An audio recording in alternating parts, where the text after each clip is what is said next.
Now we should have audio. There we go. Perfect. Sorry about that, gang. We've been live for how long with no audio? 5 minutes? That's not going to be detrimental to the stream at all. No. Nope, we don't want to click that. Never is. We're perfect production, actually.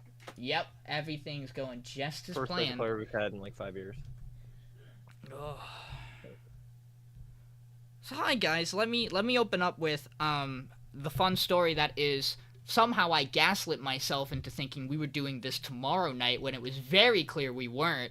And the only reason I know, and the only reason I found out we were doing it tonight soon enough that I could actually get everything done in time, was because I double checked to see if John was okay. Because technically speaking, you never did give me the double. You never did say for sure, yes, I'm good for Friday. You just told me you couldn't do any other day but today. So it was heavily implied you were good for the day, but also like there were times where we mentioned days, and if I didn't ask, we would have like been set to do the podcast, and we would have gone, no, John works tonight. He actually can't do today. That's why I just posted the hard work schedule and went, here we go, they can figure it out.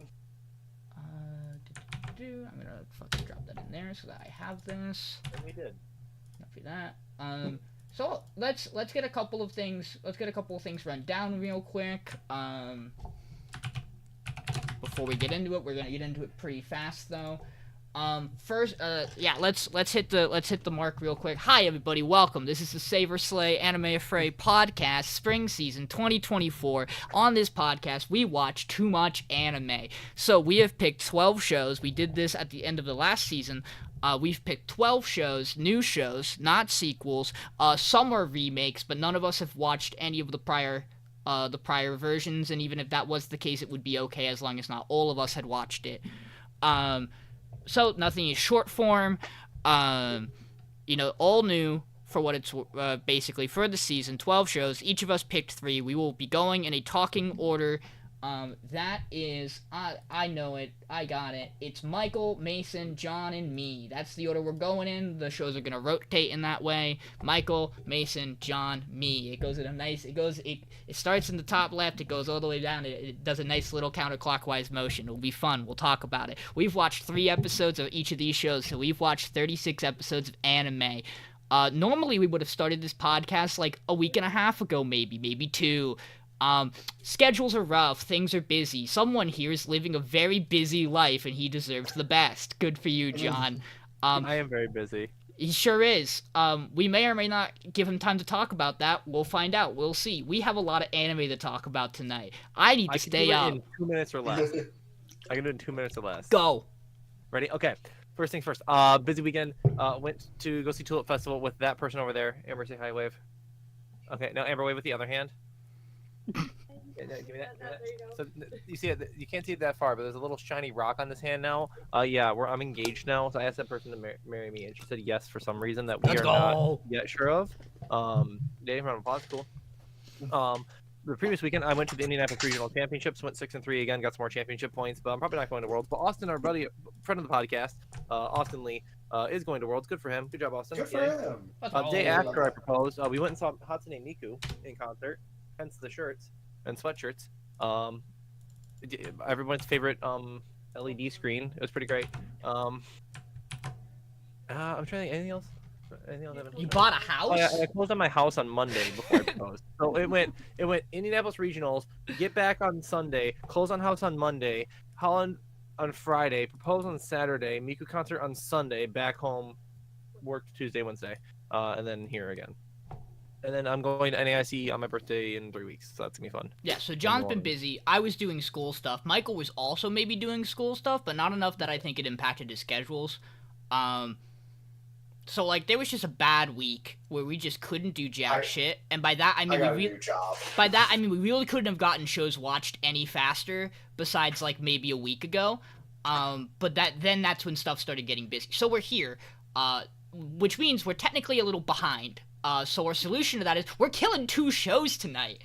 Okay, I wasn't sure if we were gonna actually we go are. because I know that was we originally are the doing plan. it. If we I did don't this know on if that's the plan or not, Tuesday, but I'm next perfectly I fine think with that. I because- think everybody said cool, let's do it. Yeah. We may at some point double up on watching a week as well. To maybe once we get down to like a couple less shows than this number, we might give it like another week or two. I think the like 6 or 7 split like point where we get like the recap and clip episodes. Yeah, we'll have to see on some breakdowns. We'll also have to make sure we are good to do that. I think we are, but we might like have a show or two that we actually are still on pace for. I know Kaiju I think is only 1 episode ahead, so that would catch us up properly. But we also might literally be pushing it where it's gonna come out tomorrow. So it probably won't matter. So we are gonna be doing a double vote off this week.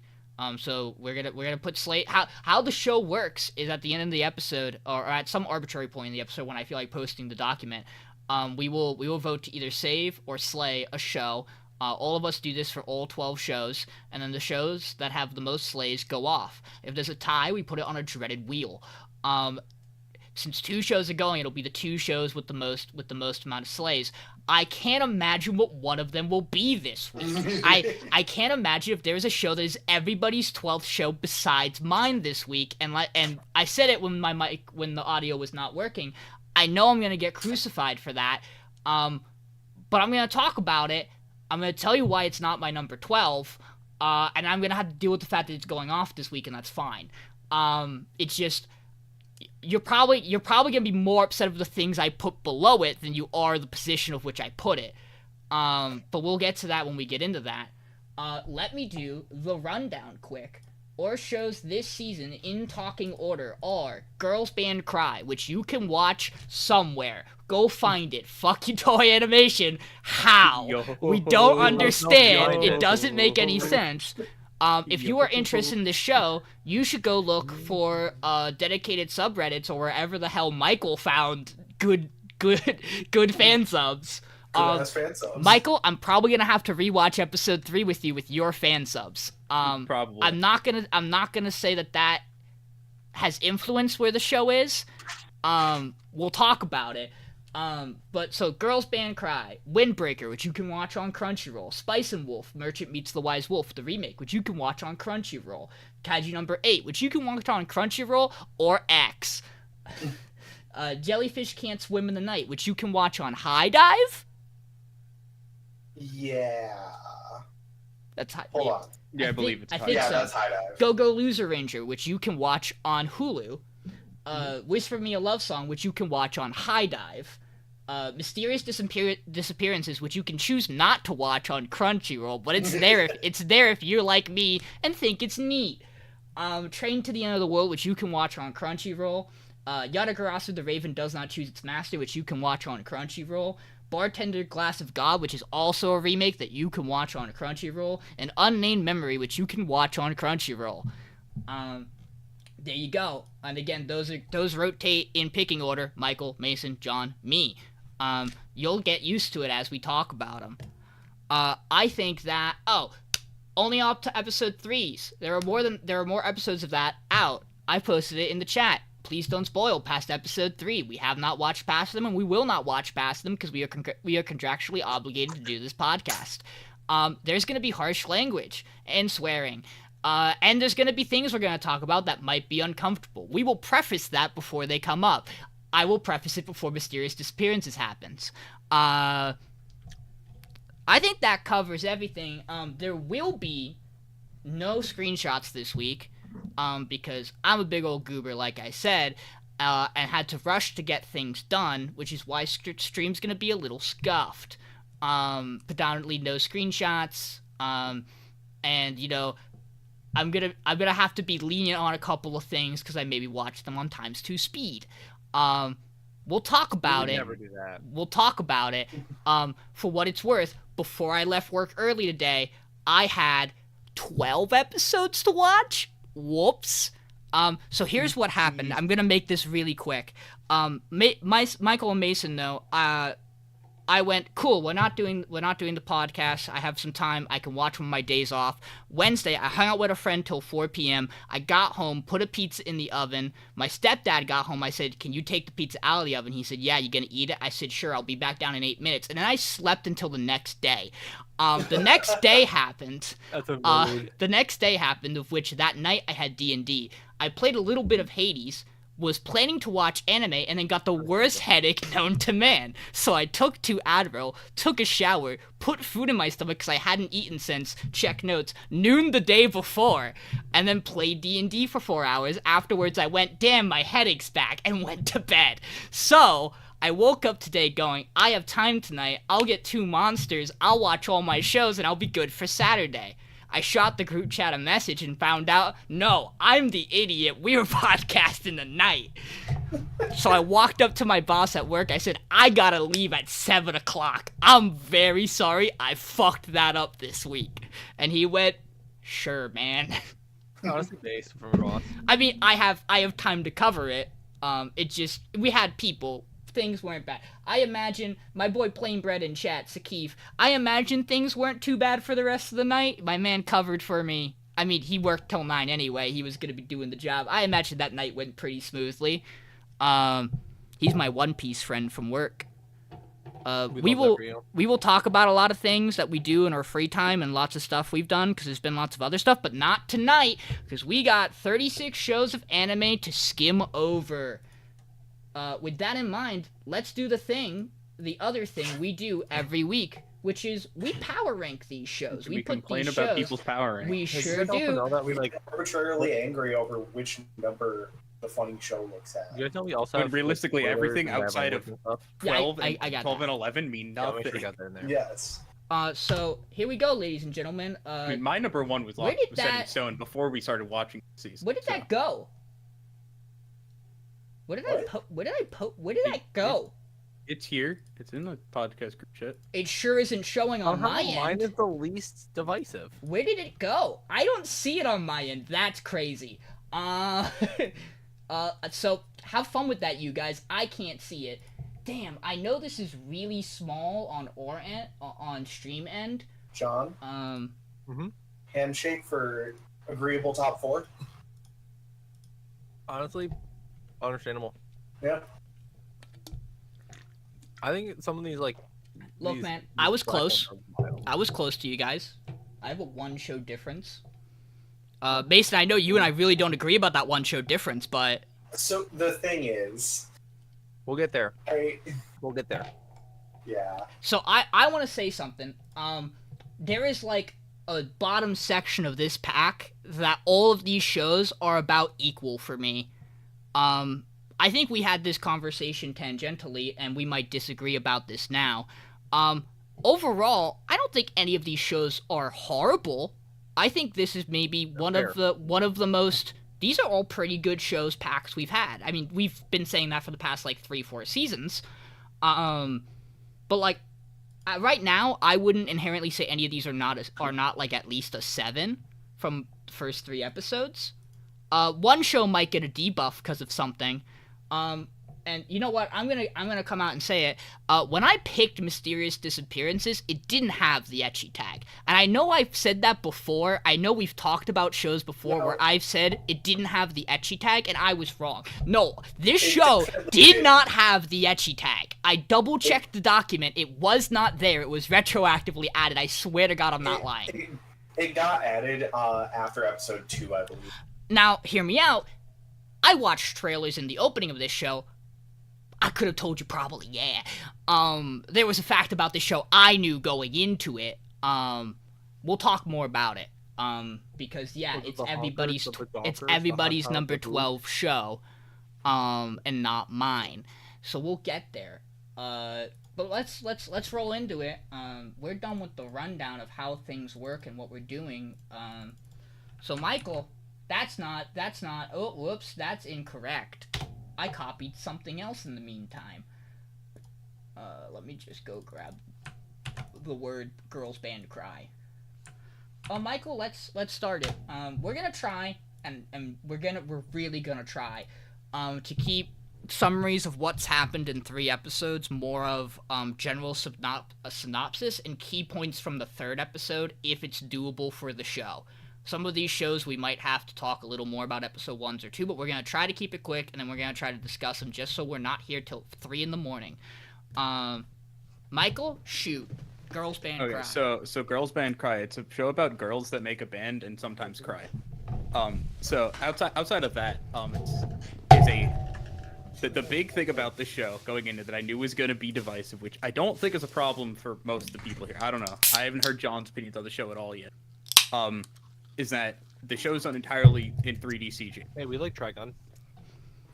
True. This isn't made by Studio Orange. This is made by Toei Animation Studios, you know. Maybe more well-renowned and well-known. Yeah, the Toei Animation Studio. But yeah, general premise is you got this girl, Nina. She moves from her countryside house to go to Tokyo, and because she's like, nah, school sucks. Hate being in this house, hate being whatever. I want to go reinvent my life. And meets someone from her favorite band of all time, Diamond Dust, I believe is what the band is called, but she's no longer part of it. Band broke up partially. Something creates a band with her. Episode 1 ends with an insert song. If we have the time, I would gush about that insert song, that entire sequence for an hour, but we don't have time for that. Their performance of Void at the end of episode 1 is amazing. So episode 2, we meet the drummer. She's funny. She's very eccentric, one could say, because she is a acting student. You could say she's a theater kid. You're allowed. Yeah, no, she's a theater kid. You can describe her that way. But yeah, episode 2 mainly focuses on Nina going, I don't like this person. They feel like they're trying to be nice to me, and Momoka, the older one, the guitarist of the group, the one member of Diamond Dust, goes, "You just being an asshole. Just let her be your friend." And she goes, "Nah." Then she runs away and goes, "Yeah, I'm being an asshole. Fuck my B." Episode 3 focuses. Momoka takes a backseat in this one. It's more Nina and the fuck is her name? Awa. That's her name. Awa Subaru. Awa and Nina have a little like heart to heart where Awa goes, "Yeah, you think I want to be here? No, my grandma or whatever is a very famous actress, and she kind of forced me to do acting, but I'm still gonna give it my all because I'm here, even though she wants to do music and do other things." And then that one ends with another performance called Voiceless Fish, where they force Nina out of her comfort zone by having her wear some goofy ass outfit. He put her in a fucking 10 out of 10 dress. performance. 10 out of 10 performance once again. I love this show immensely. It may not be the greatest show. If I was to rate these out of 10, no, this is not the best show rating one. But I've decided this season, which is why own show bias is going to play a major role. What? It's the show. My order is the one. If I was to go, I have to watch one more episode at all. It goes down in order of what I would prefer to watch the next episode in. Which we'll get to with Kaiju number 8. I've already read it, so it kind of, I don't need to watch the next episode because the anime doesn't look as good as the manga.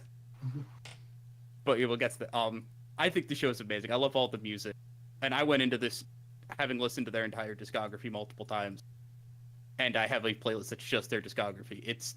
I love the show, man. So I need to preface something. There are some shows, in fact, a lot of these shows that I had to watch today that are music focused. I took the video off of Speed Up for all musical segments. You don't have, I mean all musical segments, because considering the fact, hey, some of those musical segments sounded better sped up. I'm just saying. I'm gonna let you know right now, the Girls Band Cry episode 3 bit where she's fucking jamming away, that shit sounds rad as fuck on Times 2 speed. But I listened to it at normal speed as well. So that includes the song bits from oh my god, Whisper Me a Love Song, Jellyfish Can't Swim at Night, Girls Band Cry episode 3. I don't think anything else had a song bit that I had to watch that I had left, but I had most of them, and I was like, fuck, I have to actually listen to this. And I enjoyed basically all the music in the entirety of all these shows, but so Girls Band Cry, I really liked episode 1. Episode 2 I was a little less certain of. And episode 3, I think, highlights a little bit of my biggest critique from the first episode, which is I feel the show feels a little like it feels like it's pressed for time to get everything it wants to get done in each 3 episodes done. But I like these characters. I like the music a lot. I really enjoy the type of character the main character is, though I think the arguments and emotional blow-ups start to grain on me in the 3rd episode. I think that's the bit is part of it too. Like, obviously it's like a bit of her like slams the door. Wait a minute, she'll be back. No, that bit was good. I actually really like that bit. I just think in general, her particular way that she reacts and has, outbursts, I think is maybe the part of the character I like the least. I don't think you're necessarily supposed to like it. I think it is supposed to be a flawed part of the character. What makes this show so hard for me is that there is another show that is semi-similar. And so, and I am particularly not sure which one I prefer out of the 2 of them right now. But I like this show. It is not on the chopping block for me, is what I will say. Michael, I do really want to rewatch this episode because some of the dialogue felt a little clunky to me. No, when I was watching this version. with Jason, because he watched it because we wanted to see how the subtitles were outside of it, because the MTLs plus the meme things or whatever. And there was a certain there's a specific set of lines. I was like, that's just completely off. Wait a second. I will say my other gripe with episode 3, which is I think episode 3 is really what bogs the show down on my power ranking. Is I don't know. It could just be it's been a very large gap between when I watched episode 2 and episode 3. I felt like the connecting point wasn't very smooth between the 2, but it could just be that it was such a long gap between watching them. I don't know. It felt jarring to be where I was, but it wasn't big enough of a deal that I was like, wow, I don't like the show. It was just something that stood out to me. Those are my thoughts on Girls Band Cry. Why hasn't Toei put it anywhere? As someone who's watched 21 episodes in the last 24 hours of anime, it's a little scrambled for me too. But the reason why I'm the lowest on this is, like you said, I felt a bit clunky at times with the show. And some of the bits that they were repeating weren't landing the best. But I think a big thing would be too is getting proper translations, because like we said, the sites we use may not be as scrupulous as you should be using, but you kind of have to get access to it wherever you can. So some of the subtitling was just kind of awkward or off in places, and that might have led to me feeling like it was clunkier than it was. This show might have the hardest opening of the season though. Or is it the ED that goes really, really hard? Yes, to both of those. Yes. They're both very good. A couple of things I don't like about the show though is sometimes it has some musical continuity issues. There's 3 of them playing, and they'll start playing, but you can hear bass and keys in the background that they don't exist. Yeah. I made a comment on this when we watched the episode 1, because it's the full band performance of Void, because they didn't want to make 3 copies of the song. Yeah, they don't have the full. There's keys where they don't have keys. And we know, obviously, the last 2 members we've seen in the opening are the ones that they saw at the diner, which is really cute. That episode 3 is your hard confirmation. Michael shared the funny, which is he immediately recognized them because he's seen enough art of them from all the songs he's listened to. And if you were paying attention in the opening, you could make the same connection. But fuck if I was doing that episode 1. So episode 3 is your big giveaway where they're like, hey, we should tell them we also have business cards. Our card. But here's your sign. But yeah, the show's good. The only reason why it's as low is because there's a lot of shows, like you said, that are kind of all smushed in that lower middle section, where it's not a clear cut giant gap for me in a lot of shows. There's certainly decent step downs there usually is with things your Windbreaker and your Kaiju, and then your Whisper Me a Love Song and Unnamed Memory kind of tiers, right? For me, there's a significant step down, but it's not a huge, massive gap that I couldn't see shows kind of coming towards a more middle for. But I just happened to be near the bottom because I was it's a little bit too clunky for me, and some of its bits and stuff. I do want to give a big old shout out to a thing this show does that I adore, which is when the main character has turmoil. she fucking starts to evaporate into black smoke. Action lines. Yeah, Yeah. it looks so fucking cool, and they do a lot of really, really cool visuals that I just really love in this show, that I think are really neat. Also, with the show being fully CG, normally like the big issue people have with CG is, oh, the characters look clunky, everything looks slow, whatever. This is some of the most expressive animation I've seen in an anime ever. Hmm? These characters are insane. Yeah. God, I mean, I don't have a think GIF this show looks that's bad from a at later all. episode that I can't share. You gotta hold on to it. Yeah, I know. I don't even know Mason? what episode it's from, but it was posted forever ago in a Discord. Mason, what thoughts do you have? I mean, my thoughts kind of echo your guys. Is like there are points where it feels a little bit clunky, and the musical sections that have instruments that are not there did bother me a bit. But like, I enjoy this show. I think it's fun. I think for me, I have it a bit higher because it has very much beaten my expectations of it on my first like seeing what it was. So I'm giving it the benefit of the doubt. I guess like I'll be clear about like the clunkiness doesn't even feel like in the CG. I feel like the CGI is done really, really well. Yeah, no. No, the storytelling's not the greatest in terms of some of the story stuff because they are going really It's fast. very railroaded, is how I'd put it. You know, where it's like we got to move. Speaking of railroads, we'll get to that later. But Yeah. What just kind of shows up in episode 2, and it's good. Yeah, I'm her friend anyway. It's like, oh, Mhm. oh, that was an introduction to her. While Yeah, we're doing this she's like also your really age. slow build to get the other two in. she's also your age. Who's 17? Why she's here? We don't know, but she's here. With that in mind, let's fucking go. Mason, talk about Windbreaker. Yeah, so Windbreaker follows this kid. His name's Sakura, and he is he looks like heterochromia just took over his entire body, where he has white hair and black hair, and then a like white and kind of like bronze eye, and then I forget what his other eye is. I think it's just brown.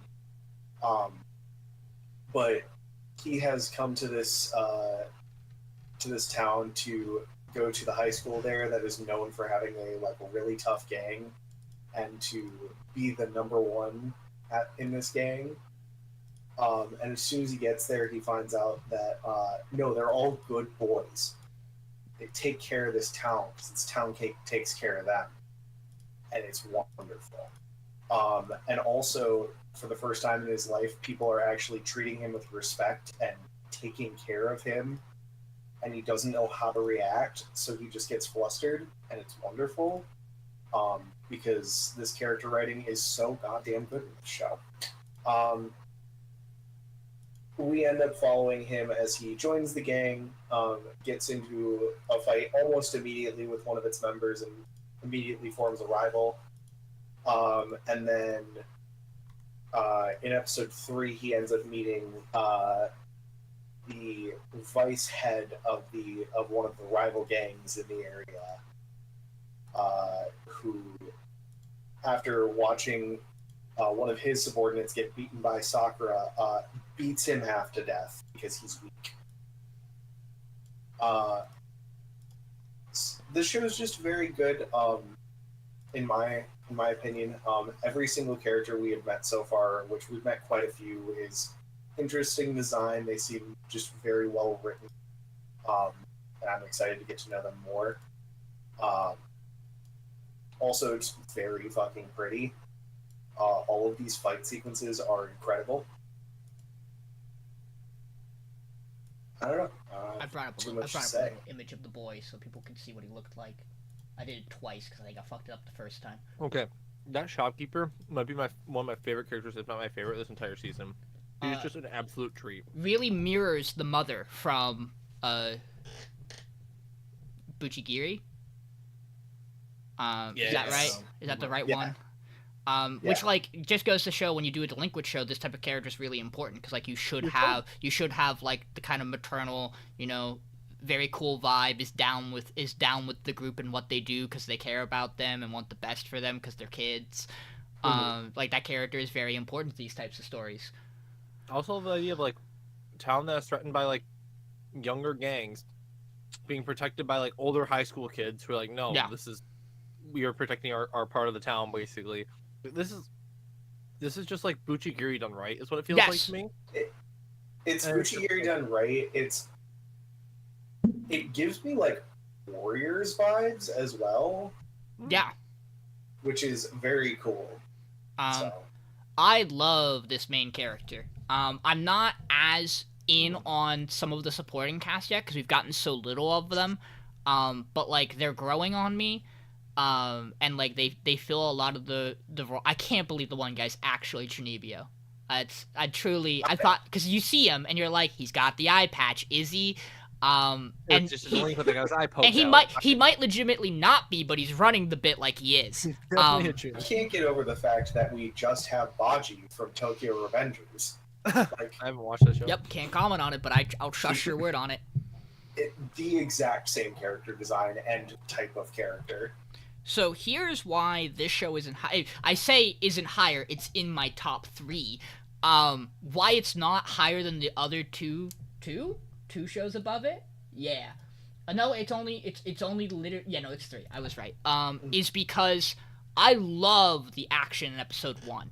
I don't think the action in episode 2 or 3 ever allows itself to be as good as episode 1. And I'm really waiting for it to unleash and do that again. I talked with Buchigiri when we watched it.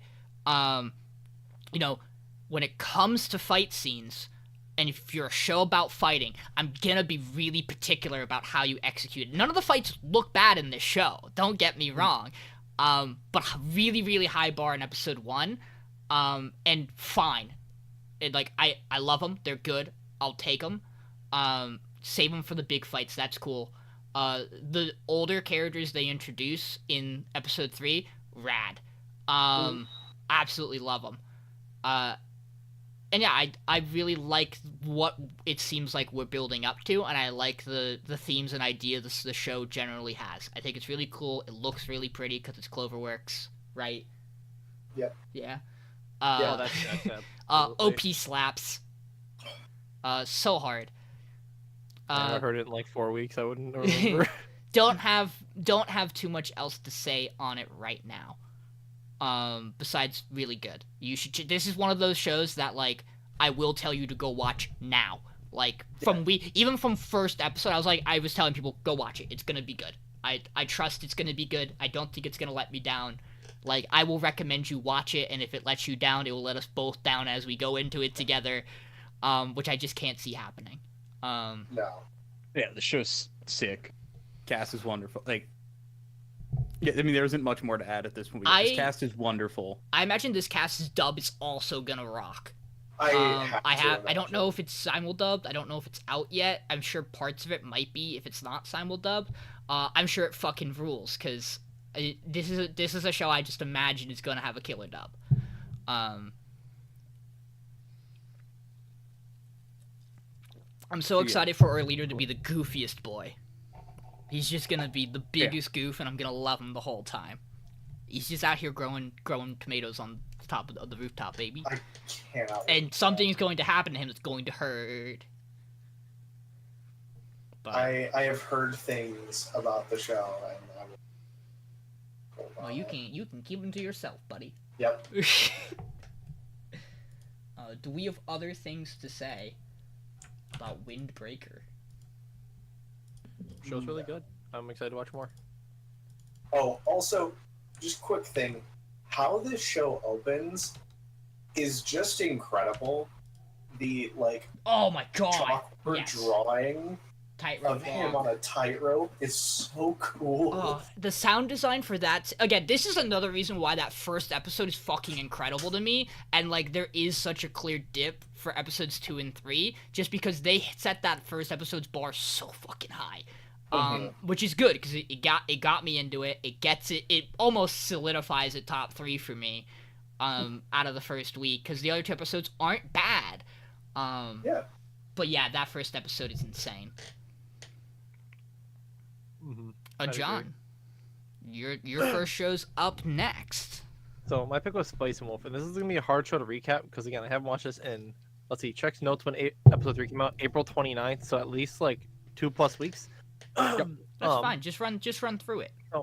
So Spice and Wolf, we got Hollow and Craft are two main characters. You have Hollow, who is like the fox deity of like Good Harvest, basically. Wolf. Well, She's a wolf wolf. deity. My bad. No, Wolf. that is a pretty core part of the show. Absolutely tipped it. Round 1. It's the ears that make you think fox, not wolf. You know what? Like, 100% the fair. orange hair. 100% fair, Orange but I hair. also can't let you get away with it. No, absolutely. Like call me out on me that. But- in particular can't let you get away with it. True. But basically, Kraft is this trader. He's going through town. He's got this wheat he's trying to sell. Hollow hops in his cart and decides, hey, I want to venture with you. 'Cause I'm bored of shit here, basically. And because he has wheat in his cart, she can kind of go with him. Is how that works. She can kind of teleport wheat. So they're on their adventures. Now they're going through main town. They kind of stop in a monastery and talk to some guys. And they meet this weird guy named Zarin, I think. Close enough. Or Zarin. Zarin. That's Basically, good he's for like, you. I got this. He's like, Kraft, you're a smart man. I got this great idea. It's a huge money making idea. Yep, totally safe. And the whole time you're led to believe, okay, obviously it's probably a scam. It's probably not right. But Kraft kind of follows along just to get information and stuff. Eventually sells his resources. Hollow uses her wisdom and age to basically barter the shit out of this poor bank teller. He's like, no, don't you understand? This is the finest furs. It smells like strawberries or apples because she literally just had a bunch of apple cores sitting on top of them that she was eating as they were driving into town. They make some bank off of it, and they investigate the silver trade where they find out actually it's the opposite. It's not going to be more valuable. It's going to be less valuable. And so like, why would it be less valuable? That would imply like inflation and bad things, right? And so we're kind of left with them discussing like what the actual main like issue is here. And I had this whole theory. I'm like, okay, I think I figured it out, guys. That It's was like gone. 2 weeks ago. It's I have gone. no fucking clue what the plan is now. I had to rewatch the episode. I'm so like lost as to like what I was like, I think I figured it out. I think I know what's going on, and it's just gone. But I liked it so far. I think episode 3 really is where it like made me like invest. I'm like, okay, this is good shit. I understand now. Yeah. The first episode, I'm like, okay, it's kind of whatever. They're just kind of doing stuff. And episode 3 kicks in, and you get like the real like Kraft and Holo interactions, and like her being a great character, basically. And just Actual like merchant shit happens, and it's like, oh wait, actual merchant shit Yeah. happens. Actual like plot and like world building happens as well, where like there's a lot going on in the world around them that they're trying Yeah. to figure out, basically. There are small Because- bits of it earlier that I think are really neat in the first 2 episodes. Like they sprinkle in a lot of small stuff. Yeah. you know, but you have like them talking about like the pyramid scheme, whatever scheme it is with the coins and whatever, like that whole thing. But they really like get into that in episode 3, where they explain like exactly how his system works. It's just episode 3 was sick. Yeah. I have to rewatch it because I very much did not do this episode justice. But I liked the show enough that I knew it wasn't going to be a problem. Because it's a good show. I will say I don't think it's what I expected going into it, because when you hear Spice and Wolf, you normally hear about it from like the romance side of it, and obviously I can see where that is going to come into play. This show also opens with like what I usually consider to be the sports anime trope opening, where you open with a conversation that is clearly taking place in the future, to set up that you are retelling this tale. Because normally a sports show will go, and they were at the inner high, or here we are as about to be this champion. How did we get here? And this opens with Hollow talking to a girl. I wonder who she could be. About this story. Yeah, I adore Hollow as a character, and I imagine no one adores Hollow more as a character than John. Because I watched this show, and the only thing I can think about is that this character is made to directly target and assault John on every level. Well, that too, yes. What? Nothing, dear. I love you. I was like, what? No. I imagine worry it about it. targets both of you. She's wonderful. But yeah. I guess the biggest question I was kind of peeking through is like, basically, so the silver is actually declining in value. So how are you trying to make profit off of buying a bunch of silver that's declining in value? If I'm right, is what they're it's trying to the figure out. newer silver it has less silver in it, It's right? leftover. Yes. Implied that like they're trying to produce more money for some reason, which likely my brain would go to war first of all, in times like these. But basically he's like, okay, this guy clearly isn't trying to make money off it, but he's working probably for somebody, basically. Yeah, the That's what we're trying to implication figure was out that from that as he's not inherently trying to scam them. No, Um, he's just being told to spread this information. For some Yes. reason.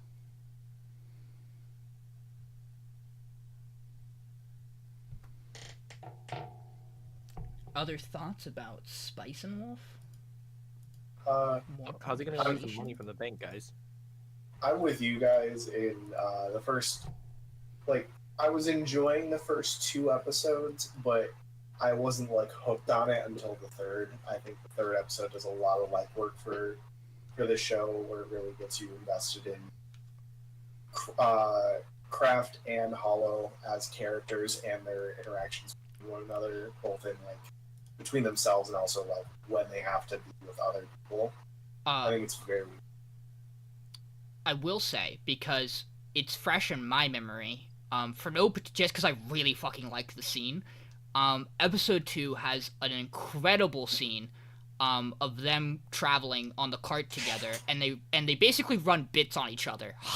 Bahala runs a bit where she's like wolves evolve to hunt humans in different ways, and it gets to the point where like she's messing with Kraft, but she triggers memories of Kraft traveling with friends and being hunted by wolves, and Kraft goes, "You've gone too fucking far," and then he goes too far in the opposite direction, where he implies that like wolves kind of deserve it, they have killed humans, they deserve to die, and Hollow's like, you have to understand that there is equal amounts of trauma for me in interactions with humans hunting wolves, and the two of them kind of come to this compromise of, okay, we both overstepped some boundaries. We're gonna try to better understand each other and not do this again. And I adore that scene. That seems fucking incredible in episode 2.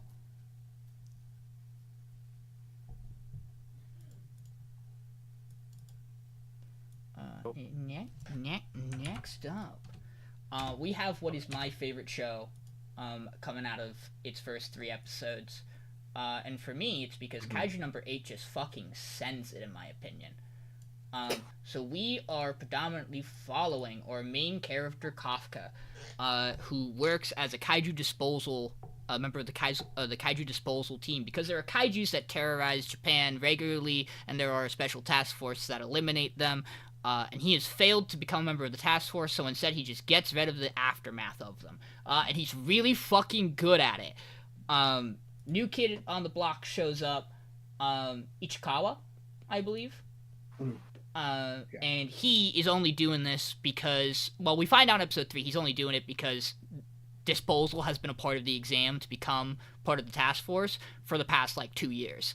But at first it just seems like he's doing it as a holdover, maybe just to learn a little bit more about some kaiju before he goes in. And he reignites Kafka's dream to join the defense force, which we find out is because he is childhood friends with, the fucking top dog of one of the units, Mina. The baddest bitch. Yeah, she's got a wolf. She's fucking rad. And the idea is that their city was attacked when they were kids by a kaiju, and they both vowed to help exterminate kaijus and become heroes together and do it together, and Kafka's failed at that. In episode 2, or the end of episode 1, Kafka swallows a kaiju, and thus he becomes Kaiju number 8. We have not gotten to the reason why he is called that yet, but it is my understanding we will learn. So Kafka can transform into a kaiju, a much smaller one comparatively to some of these, but not as small as the one that entered his mouth. And him and Ichikawa do a little bit where they try to run away from the task force so that Kafka doesn't die. And in episode 2, Kafka winds up saving this little girl and her mother from a kaiju attack by fucking destroying the kaiju. And he decides, despite what he looks like and the fact that he is now a kaiju, he still wants to try out for the defense force. And episode 3 is them in the actual training, the final exam part, where they are just going through killing kaijus, and we get a really cool bit in that episode where Kafka they have these suits on. Kafka's is channeling 0 of the energy that you can bring out to improve your strength. And despite that, him and Ichikawa do some really fucking cool support squad stuff where they run up and they go, "Hey, we work for the Kaiju Disposal Unit. I know this Kaiju's weaknesses. I'm gonna help you do this." And it's really rad. And then Kafka gets his shit kicked in. I think everything about these characters are super compelling. At least, like, Kafka's motivations, his tie to Mina. I think watching a guy who due to the limitations of, like, age restrictions for this job, is basically, it is his last chance. Like, the story of him going back, trying to do this dream one last time, is really compelling. You obviously then have the kaiju stuff of it, where he is a kaiju, and it's going to give him an edge, obviously. But I like a lot of these characters, even the small bits we've gotten from some of the new cast. And I'm really, really hyped to see where this show goes. I think everything looks super cool. I think the sound design is rad as fuck. It has perhaps the strangest visual opening of the entire season, where you would not think it is an anime opening. You would think it is a music video, and perhaps that is the intention. Thanks, Youngblood. And it has maybe the raddest OP and ED in context of it being an anime OP and ED, as it is Youngblood and One Republic. And both these songs slap. Yes. I really, really like this show. Episode 2 was a fucking home run for me. And that's all I have to say on it. I'm down to watch more. I want to watch more. This show's so bad. You don't understand. I need more of this show. I don't feel like it's done. Like, it's so rad, but I wanted to do more because I keep going like, okay, when's it gonna do the cool shit now? When's it gonna do the really cool shit now? It's so close to doing the really cool shit, and then it's like, not quite there yet. Obviously, like, we're going to figure something out with him now being 0.001% compatible with his suit, through sheer willpower. I thought I was gonna go the other way, where it's like, oh, he's 100% compatible, but he still sucks.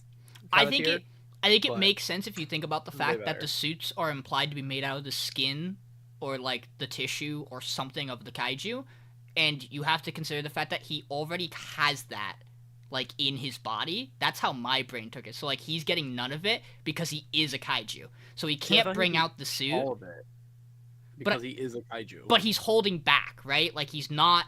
I think when he starts exerting the kaiju power, he'll bring out the full suit, because it's just... The suit might as well More not be power on there, top of right? him. Like, it's just gonna read him being a kaiju. That's how I interpret it. Michael can't talk about this because he's read the manga. Correct. I physically cannot talk about I mean, he this. already smells like a kaiju, so. But It's so funny.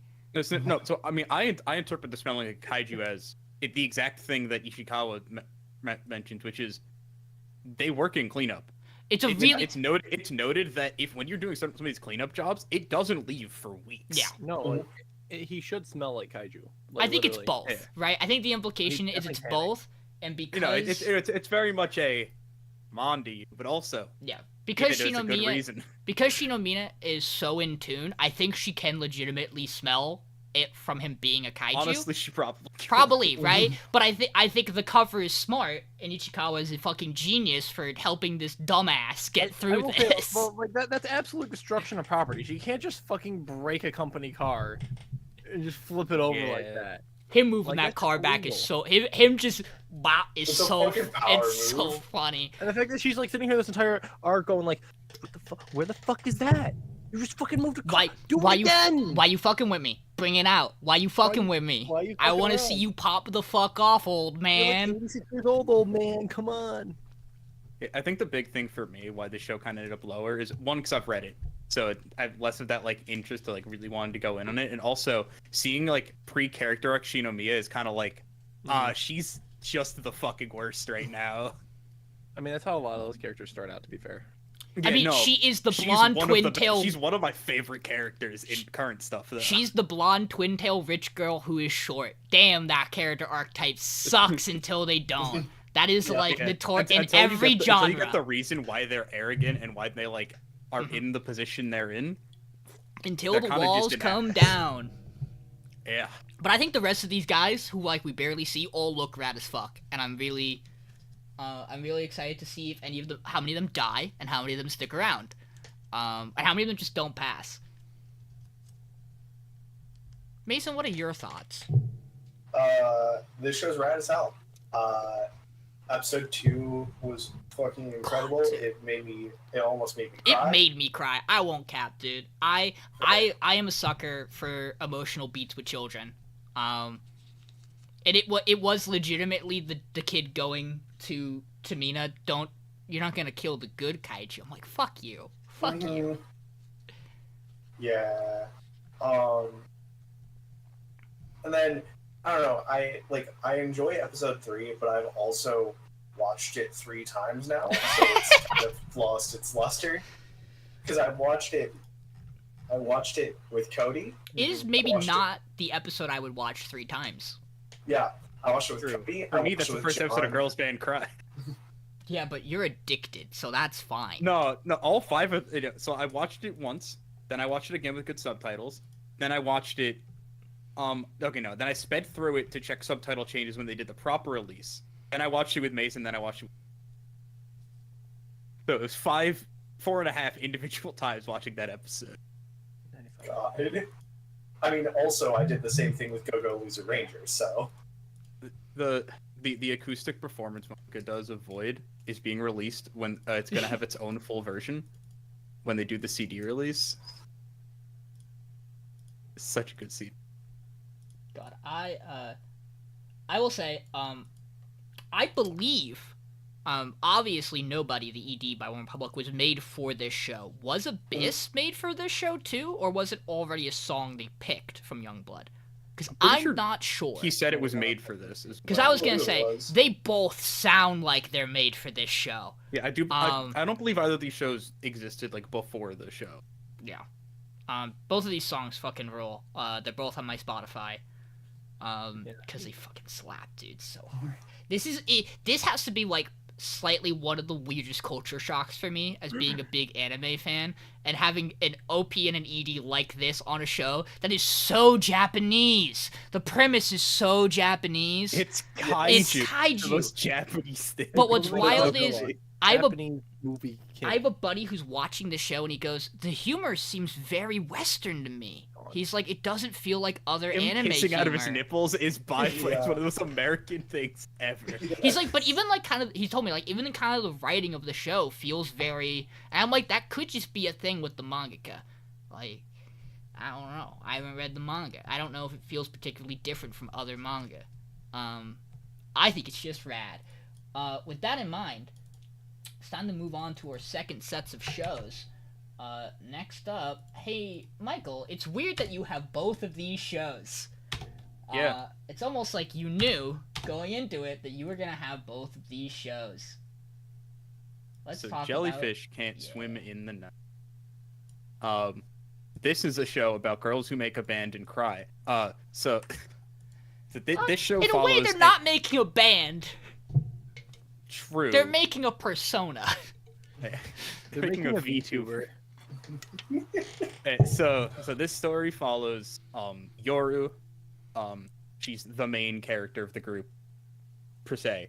And she is a person who is an artist. Who, when she presented her art to her friends, they went, "Ew, your art sucks." And then she went, "Okay, never doing art again." Which, you know what? Valid. So then that's her whole thing. Then she meets a former idol. I don't remember her name. Probably pulled the character. The only reason I know the Girls Band Cry characters is because I've seen their names about 80,000 times. I will attempt to pull but- this up too if you. But yeah, she is a former idol, and the way she essentially meets her is Kano. Kano's like, yeah, this is mural. It's a good mural. I really like that mural. It's kind of vaguely how the two of them meet, and she goes, well, yeah, something. I made that mural. Like, in passing, she ends up mentioning that, and so the big thing with two of them in like episode 1 is kind of trying to break past that barrier of her like being and not being proud of her art and stuff and getting that started. So the two of them kind of like make this informal agreement. They're like, hey, we're gonna maybe work together on stuff here. Episode 1 ending with an insert song. I don't know what this one's called. This insert song, it's a good song. It's a fun time. The first 20 seconds of it is a camera flying around like it's on crack. Yeah. Yep. Fair. It's a crazy start off to that scene. I think just episode 2 we introduce another character. She is someone who is going to music school. She's a Who has character. He's very big like music, like performance drama. She was also a fan of Kano in the past when she was part of this idol group. Kano got kicked out of the idol group for allegedly punching someone. She probably punched someone. She definitely punched someone actually. They probably deserved it. Yeah, no, they definitely did deserve it, but she definitely punched someone. This character, when I watched episode 2, I was very worried I was gonna. This character very much rubbed me the wrong way Ooh. because the final scene is her doing one of those the yandere kind of weird smile things, and she also just gave Yamai energy from She Komi-san. absolutely does sniff her jacket on a bus. Mhm. Yeah, no, she certainly is one of those character archetypes I'm not a fan of for most of it. I think her like backstory stuff's really well done. It, Her- it she really becomes warms the music her up. composer. Yeah, so she's the music composer of the group. Kano is the actual performer. Yoru is the person who's going to do the art for their music videos and such. Her name is Kim. Oh yeah, it is Kim. She had orange hair and she dyed it black. Yo, her orange hair Crazy fucking. that she had orange her hair. orange hair fucking rocks. She should go back It was to pretty- orange it, hair. It was pretty good. Man, orange hair. bullies fucking suck. Go back to the orange hair. It's rad as fuck. Dude, the pink hair is base as fuck too, though. We'll get to Oh, that yeah, no. one. Yeah, and then episode 3 we meet the fourth member of the group. We meet Kiwi, who is a VTuber. That is the name, yeah. I'm never gonna forget her name. It's Kiwi. It's funny. That she is the producer of the group, and her whole thing is that she is a childhood friend of Yoru's from like forever ago. And they haven't spoken since like middle school, since like before middle Yes. school. They went to different middle schools. And they're like in high school now, Yes. or whatever it was. And she wound up Kiwi's been going feeding to her a lies private constantly about school. how her life's been going. Because Kiwi was always this like in elementary school, the person who was staying on top of the play set and be like, "I'm the king," and everyone would be like, "Wow, you're so cool," and that just same kind of thing didn't fly and didn't work the same way going into like a preppy high school. But God, she's And so cool. She's the coolest person on the planet. so- I hate she that is so nobody sick. liked her. She's like, check out my cool manga I drew. I'm like, that's rad as fuck. Yeah, yeah, and so and in this whole Yeah, thing, but she, that's cringe. Get the fuck Yeah. out of here. Yeah, Lee. sorry. yeah, and Kiwi kind of just becomes an outcast at school to a point where she stops going to school, which has there's this really big emotional moment where Yoru realizes this and just goes, "Oh shit." Then they have a really good heart-to-heart between the two. Episode 3 of this show is fucking wonderful. I loved episode. Yeah, That's Yoru- why the show popped to number 2. Episode That 3 was scene just where that she's good. like walking through the city back home Ugh. and like having like an actual mental breakdown. It was just Mhm. Yeah, so she sad to she see. bumps into a guy on the street. The guy's like, "Whoa, you're a chick," and then she's like, "Get the fuck away from me! I hate social interaction, justifiably so." And then she goes cries in front of the mural, and then because Yoru's based, she streams the performance straight to her phone of the story of Sun God Amaterasu. Amaterasu. Oh and yeah, that like, bit- she's performing for her Whatever. school thing at the school And she yeah. directly performs it for her, and it's adorable as fuck. That It's- episode rules so much. Man, I just don't know yet how I want to separate this and Girls Band Cry. I really need more of the two to decide which one I like more, because they're doing similar things, but they're doing different things. Yeah. Also, episode 3 ends with an insert song. It's a like full like animated music video Yeah. by like the group technically. Which I have to Kiwi's go- Kiwi's their producer. I have to go Kind of, rewatch whatever. this because it Editor. serves as an ED, and I'm like, I don't have time. Oh, that's I fair. listened to it a little it's, bit, It's a and very it's- fun. it's- It's very fun. Yeah, I listened to it a little bit. It sounded really cool, and the visuals are really cool. I love the jellyfish VTuber design. It's rad. Yeah. No, they are the group known as Jelly. Jelly. This This- show's just fun. I imagine the show might not stay this high because of Kiwi's thing being as good as it was bumped it to like really stick in my brain. But like Kiwi stuff in episode 3 was sick. Episode 1 is probably my least favorite episode of this because It just goes, and that's not necessarily a bad thing, but it certainly does just go, and you just have to go with it. Like, a lot happens to set up these two characters. And like there are, and perhaps it was because I was watching it at times 2 speed. There are times I had to go, okay, figure out what's going on. Almost certainly because I was watching it at times 2 speed. Maybe. But I generally really like these characters. I think right now, for me, like I'm not super into Kano or Kim. Like outside of some of the back, I think them as they are right now are like for me. I'm also not That's a fair. big fan of some of the scenes we get with Yoru and their younger sister. This show sure yeah, I opens in forgot. a weird Yeah, fucking way. I completely forgot episode we 1 starts. we with certainly that. do get a shot Yeah. of Yoru's chest for no good reason to distinguish that they are an average high school girl. And also Yeah, to like really hone in that we are in the age of influencers. Which I think is a Yeah. fine thing to establish Her because her that sister is intentionally talks in fucking Gen Alpha slang. It's fucking dumb. Very funny. yeah. There's another show that a character talks in a particular way that is so like this age. That I adore it when that character does it, but we'll talk about that when we get there. The show is very middle of the pack for me. I want it to be higher. I don't know. It has very steep competition though. And that's where That's fair. I fall on it. Other thoughts on Jellyfish Can Swim in the Night? I think the show's pretty good. I like that. I like the bringing different people from different like ideals together to make stuff like that. It's very interesting how they're doing it. It has an Um, Aizuken vibe in that regard, where you have a cast who are all very different and very skilled at different things coming together Yeah, to they're make much a different product, personally. and it's very Yeah. cool. I think it's good so far. Like it's like this and like Girls Band Cry feel pretty similar is the thing that I think is like the overlap you get, where it's like a bunch of like goons getting together to do stuff basically is how I describe it. I just think this one's just a little bit above it right now, at least in my opinion. That's But as you can see by our rankings, like everyone's kind of all over the place on a lot of these shows. So I like the music of Girls Band Crime. That's because I have more of it. I think the That's- music's better, but That's like the big thing. I think, the this music's story's better. I think this story's better, and I think Yeah. I think the thing that is uncertain for me are the characters. Yes. I think that is what's going to sway which one I like more, is which one feels like it really hits home with its characters better, and it might take a little bit to get there.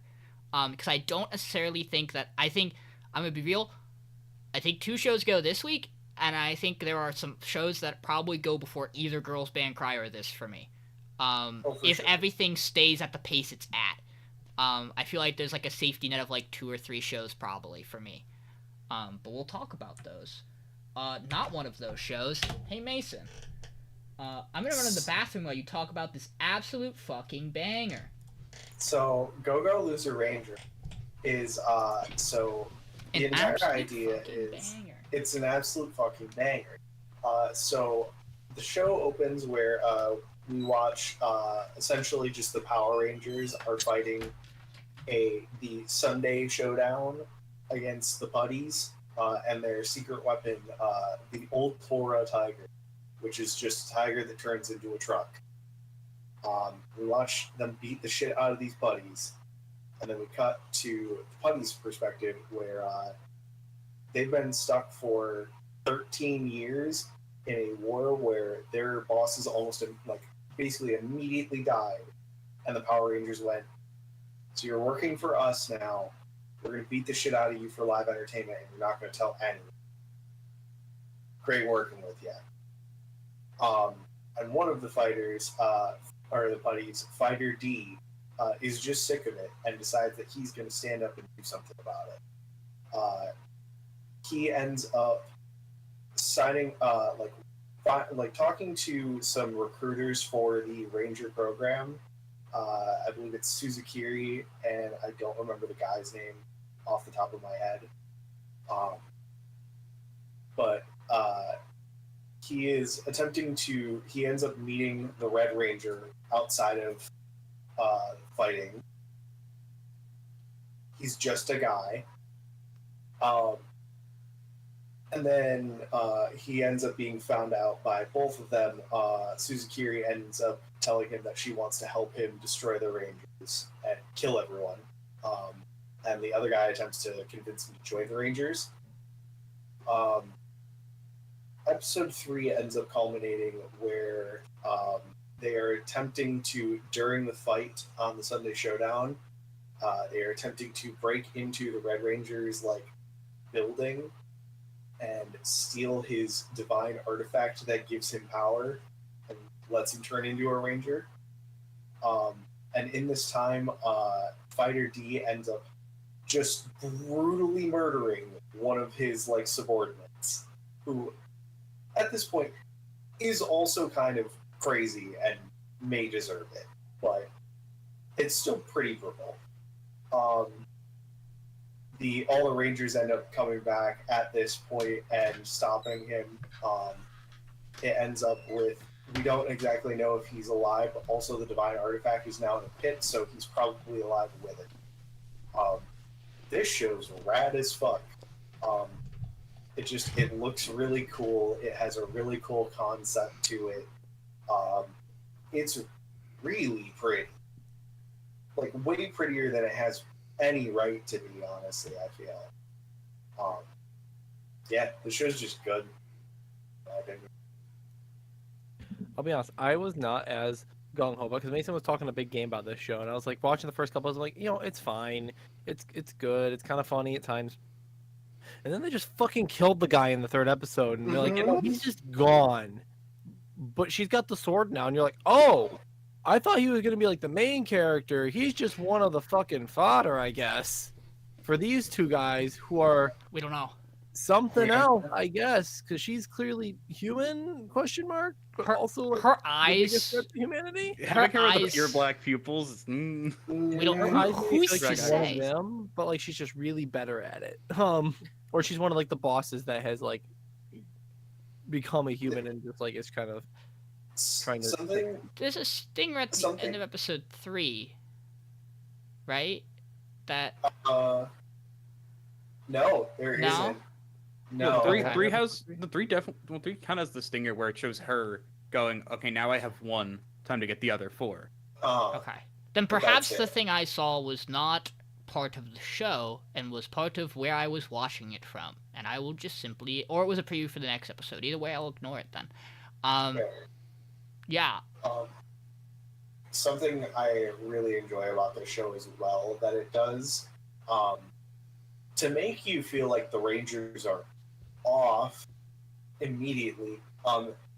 The entirety of the show is very beautifully 2D animated, except for the Rangers, who are all in CG all the time. Which is also very clearly, to throw to the genre that it is riffing on, and entirely based on, where most Sentai stuff is live action or CGI.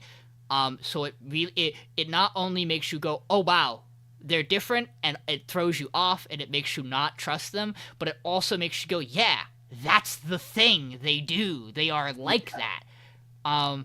Boy, man, he uses that artifact, and it is the most Sentai fucking power I've ever seen. No, I was I thought the show was gonna be rad. I watched episode 1, and I was like, this is good. It wasn't what I thought it was gonna be, and that wasn't a bad thing, because I don't know exactly what I thought it was gonna be. And I liked the progression of episode 2, and episode 3 just killed it. It was really good. I'm very interested to see where this goes. It feels very weird to remove this character who has the ability to look like other people when that is such a core visual they use for everything about this show in the OP, the posters. I have an idea of what happened, because they make a clear point to say he loses his arm when he at the beginning of the fight, along with the divine artifact. Yeah, so there is a part of and him. gets destroyed. There is a part of him that is still maybe around. Yeah. I'm really interested about this other guy.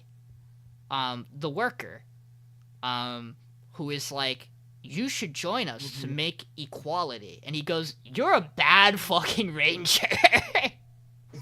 It's so funny. Because what a character to have in this show, where you have such clear good and evil, and twisting of said good and evil to where really no one is good and no one is evil, besides maybe this one guy who has pure aspirations. That show's rad. I really like it. It's OP fucking slaps. Yes. I mean, it's Tatsuya Kitani, so. I was gonna say also the interest. I love that the Rangers are also just like random people too, because like he had his special divine artifact just chilling with his golf clubs in the storage room, Funny. which was the. I was like, there's no way that's the real one, right? That's the pun. It's like, no, that's the real one, and also the Ranger just fucking killing that guy in the back room too. Also, there's just a thing by the door that's a living creature. When he go, we just aren't gonna talk about that. We don't need to worry about it yet. Nope. And I don't know how much we talked about it. I really love the build up in episode 1 to set up this main character's motivations, and I love the roundtable discussion between the grunts to make like it's a really good way to set them apart. And then the tension is believable that this character could die and someone else could defunct as well from the grunt rank to take over, because there is clearly enough of them that are like, no, this is fucked up now. Mhm. This show's cool. Yeah, it's definitely interesting to see like where it goes from here, because we don't really have like anyone driving the plot right now. It's gotta be some other like one of the minions going rogue, which good luck with having permanent watchers on site going rogue nowadays. But I guess they also can just like not materialize back. They Home, all maybe. seemingly have interesting powers and capabilities. Exactly. So it is interesting to see where there's a lot of stuff left open for this. But he was the best at mimicking humans, so we'll see, I guess. Yeah. Michael, other thoughts? Um, Before we Hmm. move on. yeah, and conceptually the show's sick. Episode 3 really like nailed in the like, yeah, okay, we're kind of like setting up something cool here. Because at 1 and 2, I was kind of like, okay. Him? I think this show inadvertently was dropped down a tier when I first started it, because it on Hulu they do closed captioning. And after having watched the absolute banger subtitles that is the Girls Band Cry fan sub, seeing closed captioning makes me just sad. Which doesn't actually affect the show at all. It's one of those things where at first I was like, damn, these subtitles look like ass. Well, it is time to move on. Guys, ladies and gentlemen, John, I'm sorry, I have to segue you into this show. Ladies and gentlemen, this is Whisper Me a Love Song, the Yuri hit coming from Yokohama Animation Lab. Let's go, the GOATs have finally done it. They've made a good show that appeals to me. And all it took was to go gay. All it took was gay. Gay, lesbian, gay. I can't wait Gay, to talk lesbian, about gay. this show and to hear Mason's thoughts. John, roll us in. Yeah, neither can I, because I thought this show was fantastic. I agree. So we have our two main girls. We have Himari and we have Yori, and they're at like the school like festival, and Yori's on stage playing with her friends, and they're in a band, and she's singing. She's like, I love her. She's such a great singer. I gotta go tell her. And so she runs into her after. She's like, I love you. You are amazing. Your performance just it was like love at first sight. And she's like, oh, I can't express that. That is excuse you. Is this girl confessing to me? This girl's totally confessing to me, right? And so convincing herself that that's the case, she goes to her friends and goes, I think this girl just confessed to me, and she's gonna like really do it tomorrow. And so and they're like, okay, and she's like, fuck, I think I'm in love. Shit. And so then she ends up awkwardly confessing, and she goes, yeah, I agree, right? It's just such like an immediate like affection for music. And she's like, oh no, I've misread the situation. But then, She keeps visiting her on the rooftop. Yori's still in love with Himari, and then Himari goes, let's go out on a date. And she's like, what do you mean a date? So they go out to the mall and stuff, and they come back with the train, and Himari's ready to leave, and Yori's like, listen, I really like you. And she's like, you know what? I love you too. This has been great. And so she goes with them, and she's like, no, I need you to understand. I like you, and Himari does not know how to process this information. Because she's like, this is not the same affection I thought I was stating, and Yori's like, I know.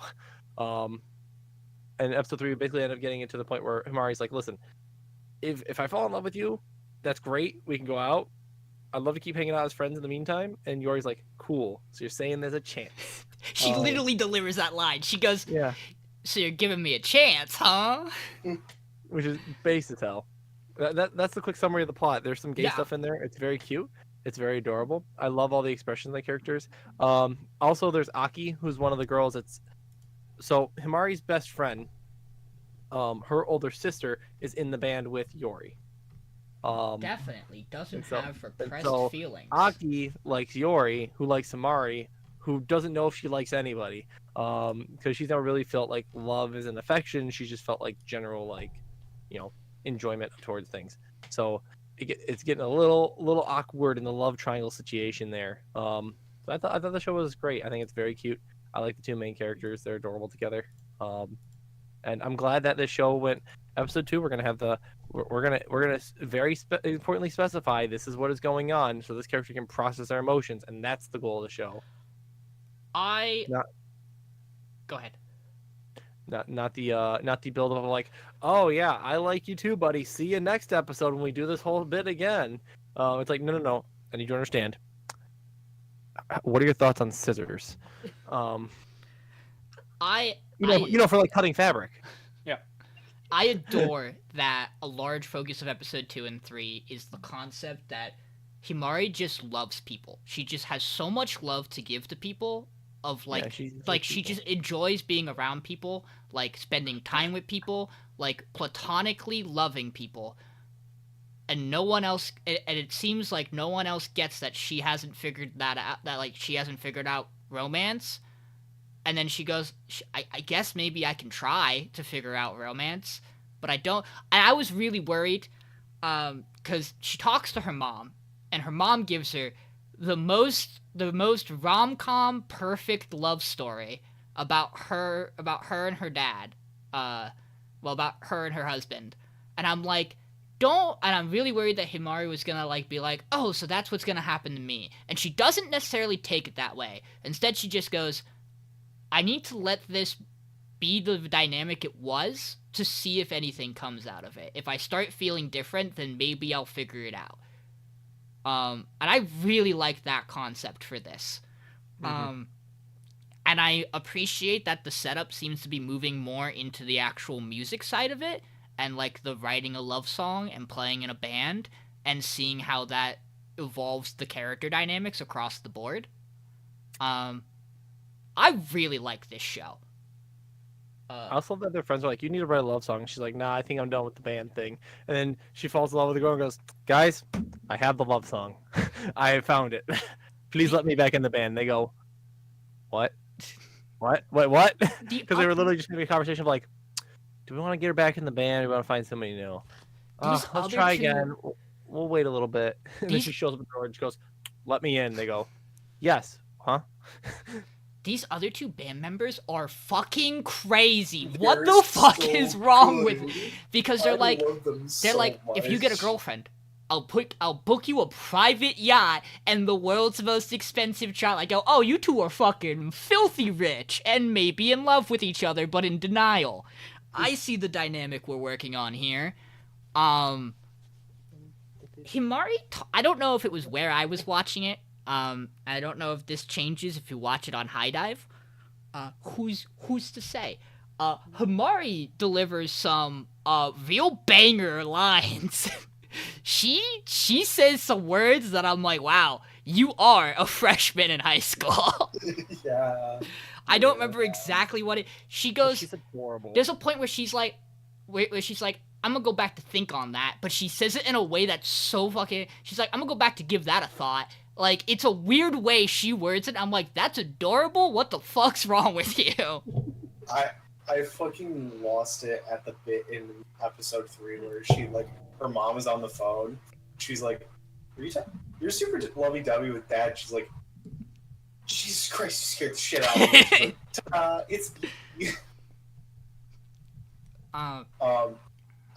So my ranking is not correct here. There is a Okay. show that I meant to flip with that, and it is Unnamed Memory. That It's makes supposed to be down there.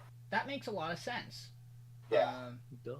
I don't mean to shit on your shows, Sean. It's just Yo, did you notice what I put in 12? I'll talk about it. No, I get it. In fact, I was surprised you had you had Whisper Me a Love Song so low because I really liked it, and this was one of the shows So- I sped through, and Uh-huh. I really liked it. part of it for me as well. Is I watched it a while ago, And then you watched it with John tonight. and then I watched it with John tonight after I sent you my ranking. Yes. And also, when I watched it, I was definitely not watching it in HD like I was with John tonight on when he was watching it on High So much Dive. prettier on High And it Dive. was so much better. Actually, crazy how much different that was when you go from 240p to like 1080. I can't speak on this because again, watching it on speed up, which by the way makes everything Himari does 10 times funnier, because she's the hyperactive girl. So everything she does on 2 times speed, she moves across everywhere. But again, I can divorce that idea in my head. The transitions, I have to think, are probably really smooth at a normal speed. They look a little goofy sometimes, sped up, but like the box shifting, I really like. Because it's not something too complex. It doesn't feel like it's hard copying a lot of really, like, high-profile, well-budgeted rom-coms that have happened recently. Like, it isn't doing, like, the Horimiya or the Sign of Affection, like, picturesque, colorful backgrounds with, like, pulsating colors. It's just doing, this character has had their moment. Box. But it is doing the PowerPoint slide transition. I The like transition that. gets me. I like that. Funny. Michael, what are your thoughts on Yuri? I mean, Whisper Me a Um, Love Song. So Yuri as a concept is pretty cool, but Whisper Me a Love Song, it's a fun show. Episode 1, I really like the idea, the fake out on the I love you, like on that first big like, oh, that was a confession. Episode 1, it's crazy. I really like that. Episode 2, I think, is the date episode mainly. And that was Yeah. cute. That was fun. Episode 3, the show was like, oh, we're going into like what love is. Wait a second, this is kind of sick now. I really liked episode 3's build up for that. Like, I think that whole thing with Mari or whatever was really good. And I like the small, like, the sisters in particular, I think are really interesting characters. Because while it seems like the older sister definitely has a thing for or senpai, the younger sister has, like, a relationship background that they semi-touch on, where she was in love with somebody, and then they broke up. And things are fine. Okay. I'll believe you. It's fine. I am Trust interested me. to see what we do with this cast, because I has no like a lot of these idea. characters. I really like this OP, and I haven't even gotten to listen to it fully because I had to skip. This OP sounds really good from what I heard of it. I don't remember. Did the Yokohama There's too many Animation openings. the Yokohama Animation Lab craft a female version of the guy from Horimiya? Did we Miyamura? did we just craft a female Miyamura? Like visually? Because that's kind of what visually, Yuri looks yes. Yuri's fucking I love her I design. love Yori, dude. She's so just like genuine. Yuri's great. She's great. She's big wear emotion on her sleeve kind of person. and it's Hyperfixation on adorable. Cat. We all get there. Yeah. don't wanna There's talk about something about how the show's just super open to them being gay from every single party. Like, Yeah. no one Well, bats an eye at it. It's It just seems like everyone in this show is gay. Is the thing. well, There yeah, is there is except for Himari's mom. there seems Yes. to be an implication, and her friend, because her friend had like a relationship with a guy. They expressed. Yeah. And like it was clearly like a middle school. There's also like more guys involved. I don't know if it's a genre thing or if it's like or if it's a trope that exists in Japan, but there seems to be an implication. And I'm not gonna say this isn't true, but I have no way to speak factually about this. There are 2 shows that do this. This one and Mysterious Disappearances, which we will talk about briefly shortly. Where the implication seems to be you go to an old girls academy and people are pretty accepting that there's going to be some gay going on there. Which I think is a trope that exists in or media too when it comes to all girls private academies. Is that there's a lot of like in Western media a lot more low hanging fruit about it, where it's like, yeah, all girls academy, they les out over there. Whereas it's a lot better handled in these pieces of media, which is much appreciated.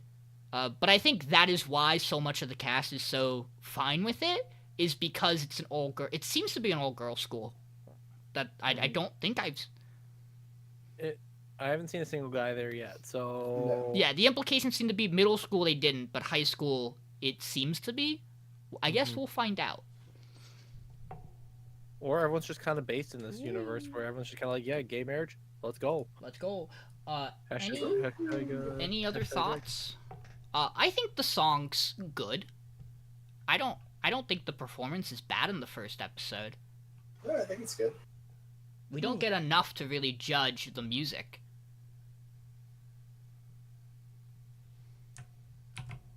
Hi guys. Let's talk about Mysterious Disappearances.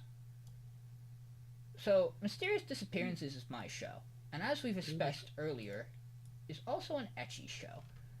But let's put that aside for now, and that's a very big thing to put aside, I know. So this story follows Sumireko, or Ogawa, who is an older woman who works at a bookshop and has a coworker named Ren, Adashino. He's a fucking weird gremlin little guy, and I love their character dynamic together in the first episode, where they just fucking talk trash to each other.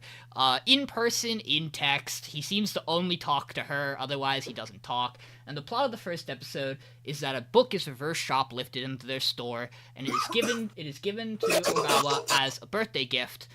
She takes it home, she turns... How old does she turn? It's an important point, I don't remember. 28. 28. She turns 28 and reads a passage from the book under the full moon, and thus a curse afflicts her. The curse allows her to turn back into a child, at which point it strikes her and she shrinks down and wears her clothing very baggy. I will mention this now. When she is an adult, she has massive tits, absolutely enormous breasts, and this is very clearly enunciated by the show.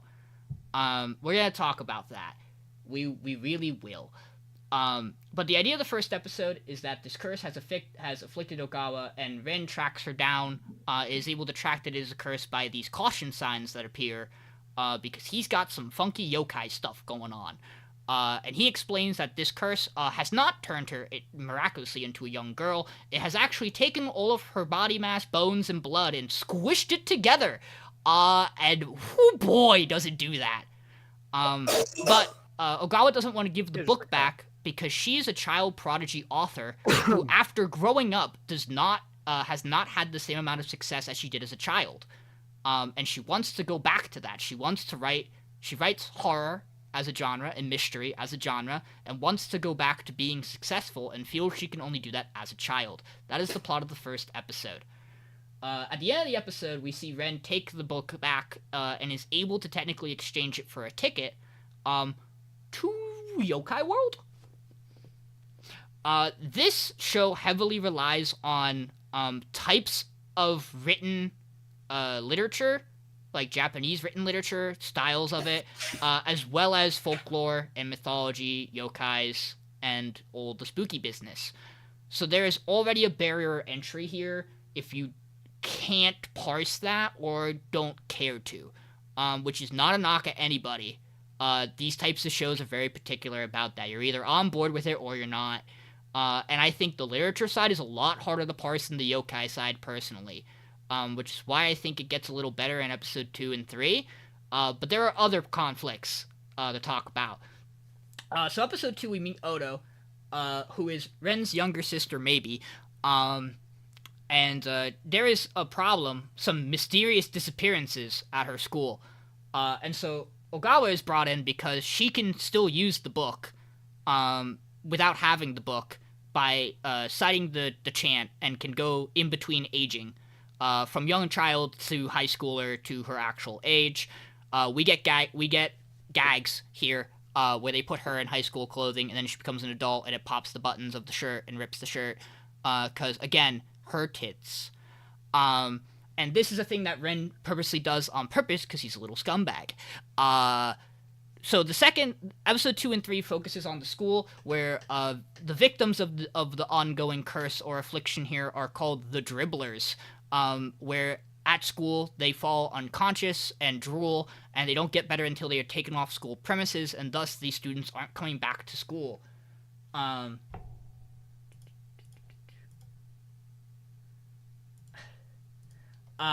So we find out the source of this is one of the teachers who is punishing people she believes to be bullies, by licking their shadows, sending them into a drooling state. And this is because she is a horrible yokai monster. Ren They almost like drown too, where they cough up a bunch of water. Ren explains this by expressing that it is a smaller yokai monster, and then realizes he fucks up because it's actually a part of a bigger yokai monster that can breathe fire, which almost kills Ogawa. So he saves her. He does some funky stuff with his eyes to basically consume and or remove the curse from the teacher. The teacher has a backstory where she grew up with just living with her grandmother, basically wore a bunch of handmade stuff, and got bullied for it horribly.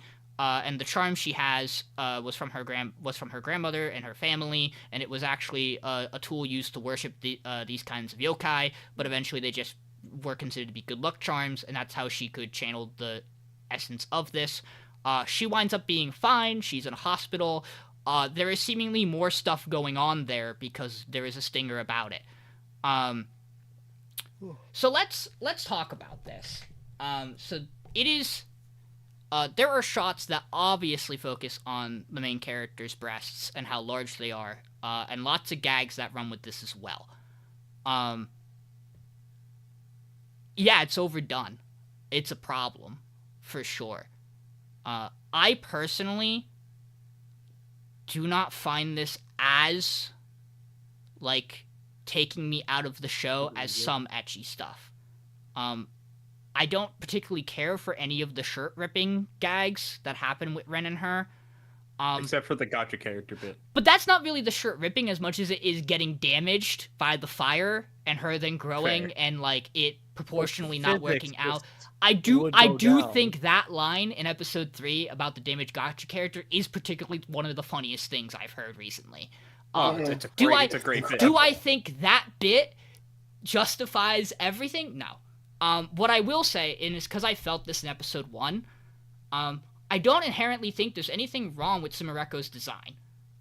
Because episode 1 has a lot of moments where she moves around, and they could take a lot more liberties to make the scenes be a lot more perverted or sexualized, and they don't. And I'm not gonna say they get the physics right every time, because I'm no expert in that. But when she, like, moves off the beanbag to pick up the book in episode 1, like, that scene is honestly Fine. completely tame. And that was a part for me where I was like, oh, this might not be too bad. And they run all the bits with Ren in episode 2 and 3. Yeah. And there's a lot of Oto shaming her for having large breasts because she's a child who is envious of her, because she's also close to her brother. And there's also the scene in episode 2 where Ren dresses her in clothes that don't fit, and it's a very awkward scene that, like, is very focused on her body. I completely get not liking this show for that. I completely get not liking this show because it might have because concepts just don't hit. Again, yokai literature, the stuff isn't base level to parse. I have a feeling, knowing my co-host, that's not necessarily the problem with the show. No, I think the I yokai res- stuff's sick. Yeah. It's I actually, the respect show you. is absolutely amazing. Yeah. The issue, Unfortunately. realistically, Sumireko's design isn't even the No, biggest problem. it's not. I mean, No. like, yes, there's some bits that are a lot, especially in episode 1 with where it's staring down her fucking chest Yes. as it grows. That one's a Yeah. lot. The thing that really like hit this show for me, and it's like, oh, was in episode 3, when she just gets fucking licked. Like, when the entire gimmick of that Oni of that yokai was to lick things, I was like, no, Yeah. I'm out. That was a bit- That's too much. bit of a nick on And that. you When have- she just straight up licks her face, I was like, okay, that's just weird. And you have It no was way worse to when she's on the ground licking the puddle of like other Yeah.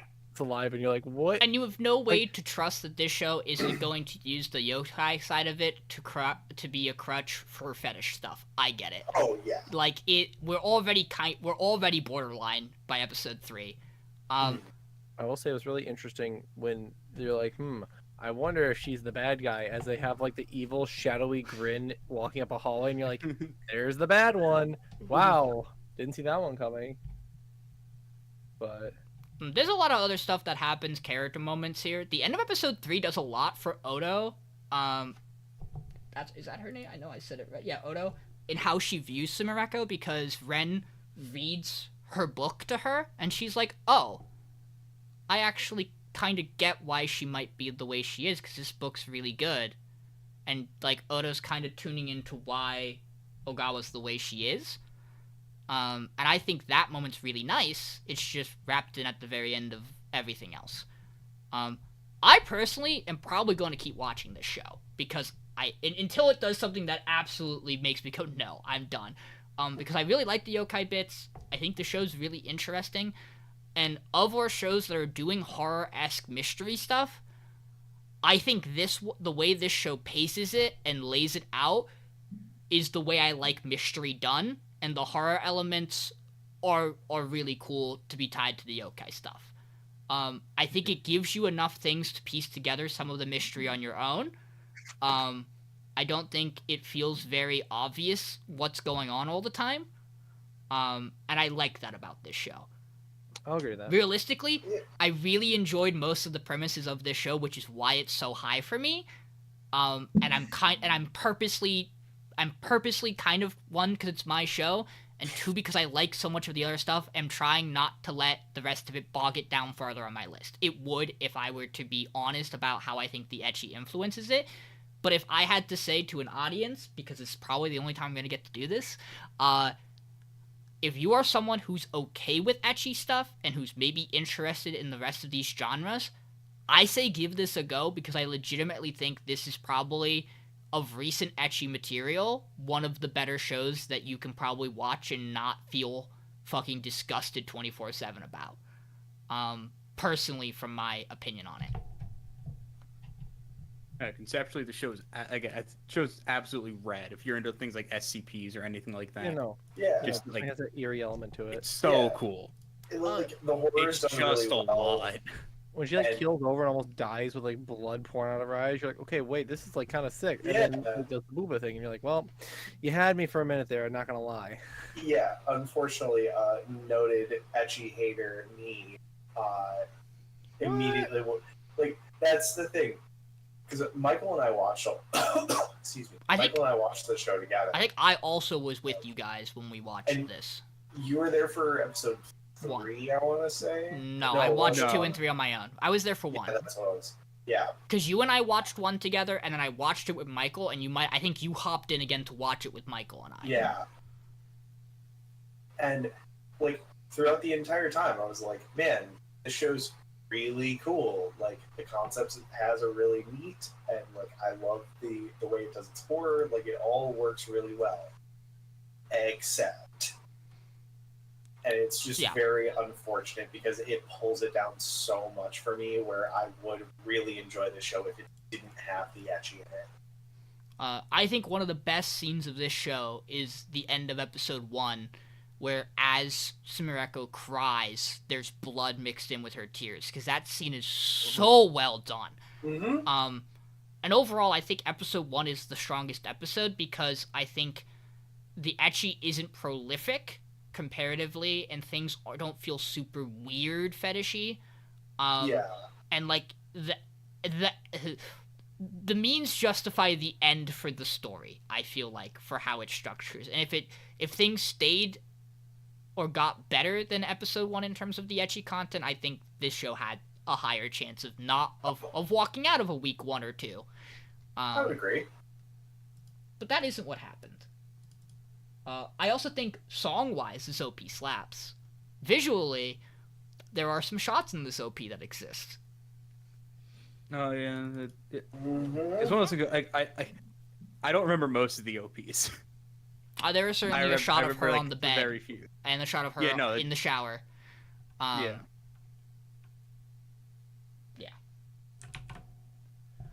Man, in a way I'm glad these are back to back. Michael, let's talk about Train. Okay, so we're talking about that show that Sean was trying not to name directly when he said other shows with horror elements and whatever. So, oh yeah, so Train to the End of the World. So it's about us. I was gonna make the same bit and say it was girls who make a band. That doesn't work. No, this is about 7G, Michael.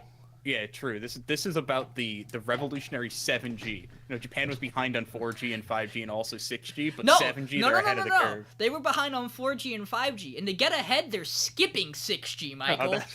That's They the went straight plot to of this show. 7G. They went straight to 7. And 7G did some funky things when it got active. 7G was a mistake. Yeah. And what 7G has done is turn different towns of Japan into different absolutely fucked up locations with different rules and things that happen to them. And also they are now impossibly far away from each other compared to what they used to be. And so we start following a group. I don't remember what town they're from. They're from one of them. It's like a coastal town, I believe. Where everyone there turns to an Nagano. animal or becomes an animal when they turn 12. I thought it was older. No, I'm pretty sure it was 12 was the thing because they're all like 11. I thought it was 21, and that's why the stinger at the end of episode 3 is so interesting. I'd have to rewatch. I have the First synopsis up, and it says Town of Ogano, citizens aged 21 and above transform into animals. Because I think they're technically high schoolers, or end of middle. I think they're end of middle. But yeah. That's why the stinger at the end of episode 3 is supposed to be so shocking, is because they're not at that age range. Yeah, so adults in this town turn into animals. Any adults who are in this town, or any people who are in this town when 7G happened, become animals when they become an adult. Which is kind of has this whole like Beastars kind of set up in there, where like you have the predators doing predator things, but like they're also people are kind of like the Zootopia Beastar kind of like, ooh, we don't. Those people are gonna do some bad things if we let them sit there long enough. But like but it's also like no, they're just vibing, and we have our group of 4 who's going out to Yokohama or whatever it was. Ikebukuro. Yeah, a different part of Tokyo. To find their friend, who the only reason they're gonna go here is that we know from the opening she's the one who pressed the 7G button. And also she's in a background of a newspaper clipping. So they're on their way there. They have a train conductor who they learn from 5 minutes a day how to conduct the train, and they get on their way with their bitter melon plant on their trains. They can have food to sustain them, and yeah, that's episode 1. So episode 2, where we fucking Polar Express do some bullshit on like crazy train driving. The train tracks are broken. There is no going back now. Also, they found this weird guy on a duck. It's a swan bug. Yeah, he's a guy. He's a guy. He gives them a map Yeah, they do get a map. that they think is nonsense. Yeah, It is not nonsense. yeah, it's not nonsense, but it would be nonsense if Japan wasn't 7G-ified. If you did not pause to check out this map, the first picture on the map is a picture of an animal. The second picture is of mushrooms. So far, they're killing it on that map. But yeah, so then episode 2 is mainly just them on the Yes. train doing train things. Episode 3, I think 2 ends with them getting to a place, but 3 is mainly this next town over where everyone has mushrooms on their head, and there's definitely nothing bad about mushrooms. They're definitely not connected to being known as like hive mind species, where like that's kind of how mushrooms grow. You know, a mushroom is the thing you see as a mushroom is actually the flower of the mycelium. It's definitely not like how mushrooms work or anything. Michael, they're just Anyway, something. They go to the bathhouse. One of them chooses not to go into the bathhouse because she's like, "Nah, I'm skeptical. Mushrooms are bad." And crazy, that bathhouse definitely didn't like infect them with mushroom spores or anything. There's a weird vibe going on here, and somehow she's the only one who picks up on it. Yeah. But yeah, so the other three all get infected by the mushrooms, kind of like fall into this like we don't want to go on anymore thing. But Akira, or whatever, Yes. she goes, like, yeah, she goes, Yeah. she has this like really big. She's like, no, guys, you gotta snap out of this. It's a real stressful little moment for the group. She ends up fixing it because she's able to like convince one of them to like break out of the mental thing. They get the mushrooms out. And they're like, ah, shit, this is a problem. Then they like talk to one of the head mushrooms. The mushroom's like, okay, whatever, leave. Fuck you. After they fight them with the bitter melon. Yeah, they fight them with the bitter melons. And then episode 3 is the stinger where we see one of them now has an Akira. animal tail. And it was like, oh shit, that's Why? bad. I want to just mention as well that this show just kind of hits you at the end of episode 3 with the mushroom people of, yeah, no, we chose this because we'd rather die sooner and be happy than live a painful, long existence. Yeah. Episode Which 3 is- is a scene where you just watch a person fall over dead. But Yeah, the no. question is that a decision they made, or is that a decision the mushrooms made? You know, there is Who's no to clear say? answer to that, Mhm. which is an interesting element of this. Who wants to talk about this show? Because I have lots of thoughts, but I'd rather go last. I mean, so for me, I fucking love this show because it is the exact right amount of weird and like I love when shows do that kind of dichotomy of super happy cutesy, oh dear god, abject horror. Yeah. And I really enjoy how the shows do it. It started with mushrooms, and that's always terrifying to me. So, I don't know. I enjoy this show. I think the OST is really good as well. And also, just there are points of it that have made me just die laughing from how stupid it can be. So, yeah, I enjoy the show. John? I really did not like Train into the World because I felt like I'm the opposite of Mason where like this felt like too weird with not enough like relevance, I guess, is what it feels like sometimes because it feels like super sporadic and all over the place, and I'm not really following like where it's trying to like go. I understand they're trying to like find this girl in Yokohama that they had this bad like discussion and stuff, but it just feels like it's kind of just throwing stuff at you that you're just supposed to accept sometimes, which is fine. And you know, for the most part, it's been fine. It's just I'm not the biggest fan of like the whole like show itself, so like I'm not really pulled in yet, if that makes sense. This show is a wild and crazy concept. I don't know how Yeah. they pitched this in a Yeah. meeting, but they must have been on something. They're on mushrooms. So here's the thing. They're absolutely I'm true. really torn about this show. I adore the opening of the first episode. Like the first half of the first episode, I think is wild, insane, and really interesting. And I like the premise and idea of what goes on. For me, my biggest problem with this show is I don't really care about these characters. I actually think I don't like any of these girls. I actually think most of their characters kind of grind on me in a way that's not like I just don't like them. I don't like the bits they run through most, like the end of episode 1 through most of episode 2. I think it's really odd writing and kind of shitty that none of them thank Akira. She saves their lives for being skeptical, and they're like, good on you for being a skeptical little fuck you, we were Nancy over chilling. there, but like, it was whatever. No, it wasn't whatever. Thank the girl. She literally saved your lives. Like it, Yeah. like, and I think that's just the dynamic their group has, and it just feels real shitty for that character.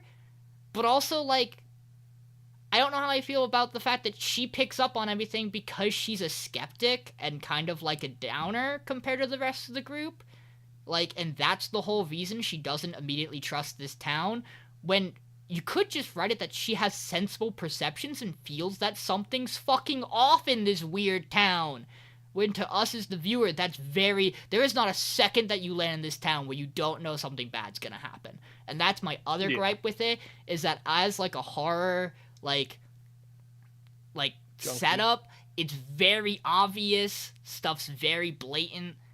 The bitter melon growing bit is weird because they started in episode, maybe the end of episode 1 into 2, and the payoff is that the mushrooms don't like the bitter melon. But it's not like they're like allergic to it. They just go like fuck off. They just don't and she like goes, it. Oh, okay, They just cool. yeah, it's weird. It's a weird bit. I almost feel like there are just some things I don't get because it's a bit that might be tied culturally. But I really like the stinger at the end of the episode. And I'm interested in the split storytelling they're doing about the girl they're going after and why they parted ways. But I'm worried that payoff for whatever the reason is they fight isn't going to be worth it. And I also just, again, don't really like these characters. In that regard, I would love for this to fill the void that Mysterious Disappearances is going to leave. And I'm probably willing to give it time if the podcast wills it, but I'm also more than comfortable not watching another episode of this. I also I know the train conductor bit is going to wear on me because we're 2 episodes in with it where he has 5 minutes to talk to them through Morse code on the rail. And he's never going to get the important things out because he's going to get sidetracked about random Wikipedia knowledge he has. And while I vibe with that sometimes, this bit's going to wear on me. I do love the bit though where they're like translating it, and it's like, and then the most important thing is that you gotta watch out for the mushroom. Choo. Yeah, like, Fuck. But it's going to wear. I know it's going to wear on me. That's fair. That's completely fair. I think it's funny, but I get it. So I don't know. This show's in a really odd spot for me.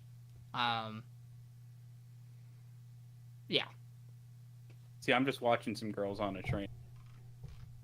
I'm just vibing. Because for what it's worth, the 4 characters we have on this train are main character searching for a girl because she's kind of outspoken and probably says things off rip that might not be the right things to say in social settings and is very gung ho. Girl who is skeptical about everything and maybe into conspiracy theories. And also doesn't really like social interaction. Girl who's really into fashion and everything pop culture. Yeah. And girl who is the peacekeeper. Yeah, girl who is the nice one. But also has That show nothing certainly is else just a going for character. her.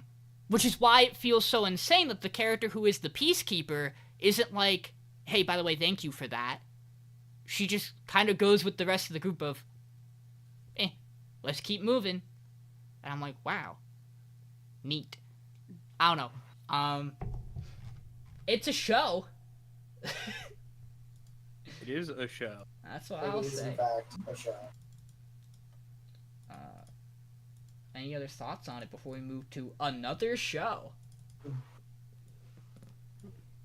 I feel like that should be way more interesting on acid. Same with the next one.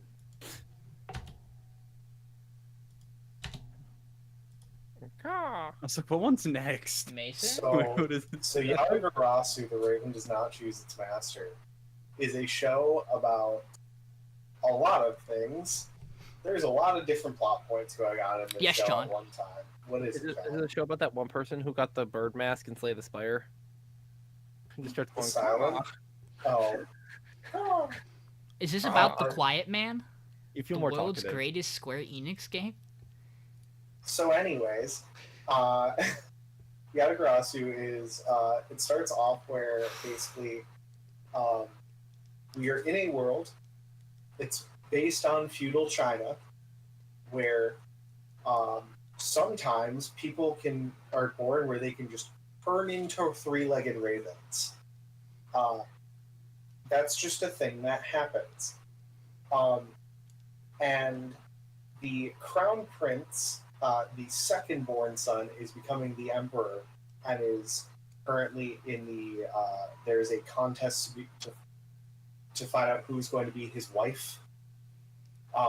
He is being sworn in as emperor because he is a true raven, essentially. Like he's golden when he shifts, supposedly. Which, according to prophecies as well, usually says bad things for their empire. But we'll get to that later. and we follow all of the princesses, mainly one of them that's the super innocent and sweet one, that are all trying to become his queen. Also, at this time, the much more interesting side of this is there is a boy in a like relatively like well known like city state of this empire that some nobles come in and at his shop and don't pay for their stuff and try to like steal it and end up beating the shit out of them. Then when him and his guard head of the guard father meet up with one of the high-ranking nobles at a meeting, they see him with black eyes and all that, and he puts on a show of getting the bullies into trouble, which leads to him being brought to the Imperial Palace and becoming the assistant to the Crown Prince that is becoming the Emperor. We then get an episode of him like doing tasks for the Emperor and becoming his like second, like his assistant and right hand man. And he's just a weird dude. Yeah, Like- he is. That's like, that's accurate. For living in the palace, he just lives in basically a shack, and he's very like particular about how his life is run, to the point where no servant has lasted more than 6 months with him, and in particular, the guy that is there when our main kid character shows up and like teaches him how to do things for a second, leaves by the end of that episode because he can't handle it anymore.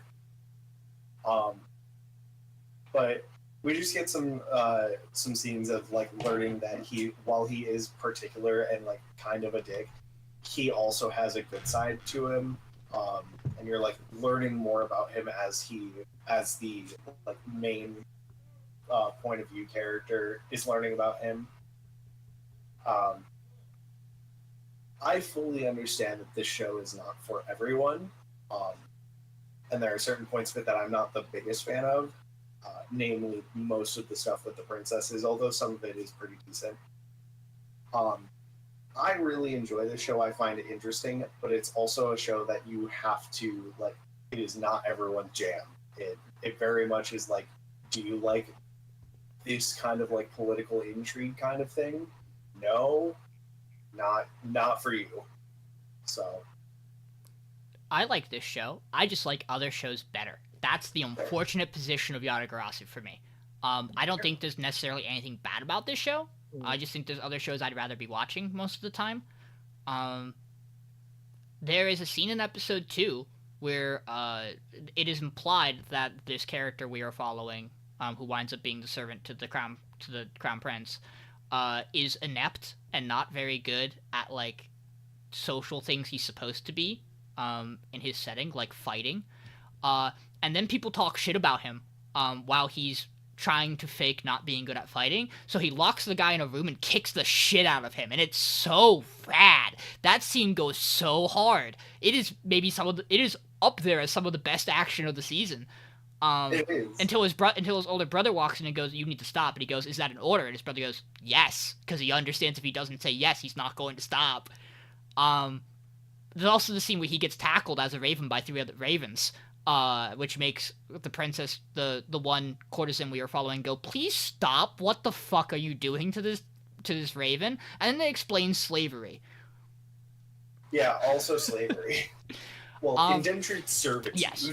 But this setting's cool, the concept's cool. There's just certain things I like better, or that I think hit more and don't require as much brain power. That's where I fall with this show. The only thing that was for me, like the crow thing is interesting but kind of weird. I lost interest when it focused less on like I like the idea of like the princesses, right? Similarly to like it brings me back to obviously like Apothecary is Yes. what's the obvious relevant like It most is recent show it is the most recent show that also does this. which is the unfortunate part for it, but Yes. like I feel like I'm more invested in the princesses' stories than like this boy who is obviously going to be the servant for the crown prince. So obviously he's relevant, but it's just like it feels like we're kind of still getting a lot of the backstory on a lot of these characters and not moving forward with a lot of like what the actual like plot is. Obviously, we find out that like maybe there's something going on with the Empress controlling the Emperor or something like Yes. that, or trying to kill him. Also, to get her own potential son. assassin. And like, obviously, she wants to kill the other son, so that way her son becomes the crown prince. That way her town gets the influence again, or whatever it is, which makes a lot of sense. But I do like some like the subtle things they did though that we learned, where it's like, yes, they were called horses because they were done for farrowing jobs, and now it's a derogatory term, which is why the name she gave our Mhm. girl from the east is actually the most offensive, because it's like an intoxication for a horse, because he's the crown prince, but he's not her son. He's a concubine son, so she's not happy, and like it's a whole mess. But Mhm. he's the golden bird, so it's like he's the most important. So that's probably why he's the crown prince. But so it's I like a lot of the subplot, but I just don't feel like it's like doing enough for me so far in like 3 episodes to like keep my interest in it. That's why it's like so far down. There's also an opening that focuses on a set of brothers, and I'm not sure if I think it's the crown prince. I think it's the princes that it's focused on, but I'm not sure now because we have the other trio of brothers, so I'm not sure. I would have to go back to see which set it is. That happens, and it's clearly important, and if I'm really gonna get invested in this show, I should probably go back and try to understand things. Yeah, Michael. Yeah, the show's just too much for my. No, not even like, I'm just like this show probably is a really solid like big political drama if you're like super into that. And I'm already like, there's some characters here I think and there's just too many characters and important people that you need to like keep track of constantly. And that's just not really my jam. I mean, episode 2 was sick. I'm actually kind of backwards from Johnny. I think it's because of my brain comparing it to Apothecary. I thought the stuff with the princesses was kind of boring because we didn't have a Mau Mau that was being the sickest character known to man. And I just thought it's like, oh wow, look, it's the one who's really quiet and the asshole one and the kind of nice one, and I don't remember what the other one was or whatever.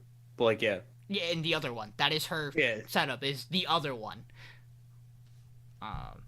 I do enjoy the bit of episode 3. I thought he was cool. I do enjoy the bit of episode 3 when they're being stalkers on the cliffside and they get caught and he goes, and it's time for you to take the fall. Get the fuck out of here. Really funny. It's really funny. It's really funny until he almost dies. Yeah. And you're like, dude, what the fuck? He knew he was a bird. It's fine. He's like, oh, whatever. He'll take the fall and the attention off me. But the issue is also he knows what the guards are like. Yeah. But he also They doesn't almost have kill him. he doesn't have a choice because Yeah. it is potentially He's also worse completely for him happy to with reveal himself. Oh, for sure. But I mean, hey, they imply that he has his other guy there to be like, hey, you know, I was gonna stop before you really got fucked up, but maybe he wasn't gonna be quick enough. You know, I don't know. It's a show. Speaking of a show, that's really the sentence for the end of this podcast, huh? This last batch is really a batch of shows.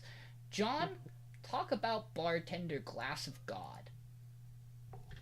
They make alcoholic beverages. That's the show. Basically, we have our main character who is a bartender who was trained in like France, who came back to Japan, and he's working like this underground bar and a couple other spots. And you have our other 2 characters who are office workers who are working for the blonde girl's grandfather, who owns like this hotel chain basically. And they're like, we need a new bartender for our exclusive members only deluxe bar in our hotel, right, to draw in all the bigwigs and stuff like that. And so they're out searching, and eventually they stumble upon his bar, and they're basically saying like, man, how am I supposed to like know when I find the glass of God? This is ridiculous. Until they have one drink of his and they go, that's the glass of God. Please work for us. And he goes, no, I don't like heights. Extenuating circumstances say no, and I hate heights. Despite his literal biggest achievement being like this like prodigy barkeep at like a like hotel in like France that has this beautiful overlooking view of the Eiffel Tower with open windows on a higher floor, and they're like, that doesn't add up. But basically in the episode he's making a bunch of different drinks and very observant towards people and this and that. We have like a lawyer who turns a new leaf because he talks through some stuff with her, and we have him actually running into the owner of the hotel who he's trying to be recruited for and serves him a drink. He's like, these all suck, basically, until he finally makes him like an older style drink, basically, and he goes, wait, this is the taste I was looking for. And he's like, well, yeah, duh, you're old. This It's is basically basically what what he happened. That is said. kinda Back what in the happened. day, they couldn't chill shit, so it's warm and disgusting. So here's your liquor. Amber was pissed next to me because we were watching this, and in the first episode, he's like, a martini. Well, you haven't eaten something because you're hungry. So how about something not as strong? It makes a cosmopolitan, which is just a bunch of liquor that's pretty much like a martini, and a type of martini. Yeah. It's literally a martini. So it wouldn't really be any different, but that's okay. And then he makes that one drink that she ordered at the other bar, which I said like A highball. she's gonna get a highball, and Amber's like, it doesn't. It's bad. But and then the most recent episode, basically he like has like 2 different times where he's like, he serves this Mr. Perfect, and then he like bartends against Mr. Perfect, and he learns that like, okay, sometimes it was making a drink for a person, and sometimes it was making the perfect drink, but it's hard to find the balance between the two, because you can make someone exactly what they need right now, but you're not making the best drink possible, which is where you might find yourself in trouble when you're trying to be the best bartender, basically. If that's what Um, you're trying to be. And if what you're trying to be, right? And where he's like, I'm just trying to have a conversation with people and like make their day a little better. And the other guy's like, no, you can be perfect, like Become me, God. because my drink tasted the same on the second sip, and yours didn't because it melted a tiny molecule more. So what do you Um, guys think about the theme of this show, of which there are 2 professions of which the person in charge must never lie? Now hear me out. I spent a large amount of my life in journalism, and there might be a couple more jobs that might fall under this umbrella he's talking about. I spent a lot of my time working in the medical field, and I can tell Which- you, a lot of those fuckers lie. Yeah, which like, to be fair, the one job he picks makes a lot of sense. Now, I'm not saying it's wrong. It's not wrong for a bartender to lie, but I'm also pretty sure a lot of bartenders are also supposed to kind of just lie and go along with things sometimes. Yes. Yeah, I'm I'm not saying the concept of it is flawed. I actually like this show. I do too. I think it's a nice time. I just can't see this show lasting too long because I don't see it particularly getting incredibly interesting. And I think there's only so many times you can go through making drinks, and like, you have the characters really have to be strong to carry this show. And it's not that I don't think they are. It's just I would need more of them. No. I like the main female lead, and I think the grandfather's fucking hilarious every time he's on screen. I adore him. I'm interested to see what they do, and how they set some things up. I don't drink alcohol, so I appreciate some of the things they set up to explain. I like some of the way they do stuff, but I also won't know if they fuck things up because I don't drink alcohol and I don't know anything about it. It sure does look cool when they shake stuff. Brain goes burr when they shake stuff. It looks real pretty. I like the show. I think it's fine. I don't have too much else Yeah. to say about it. This show's fun. I do enjoy it. Yeah, it's just one of the shows. It's hard to be like, yeah, this is like the greatest show ever, or whatever. But like, it's fun. I do enjoy it a lot. This character's just a real fun to have. Yeah, she's great. He's fun. Her friend or whoever the other female She's a lead, character. great. She's something. I want to try an old pal. That's what I got out of the show. That drink looked sick. Mason, I want to drink more. That's what I got out of it. Mason, as someone who bartends, how do you feel about bartender? Glass of God. It's fine. I had the idea that I was going to do a bit where each week I was going to make a drink for this show, but I didn't have time to go get alcohol to do that, and B, I don't think it's going to last that long. But I might do it next week. We'll see. We'll see. It'll be a fun segment. Yeah.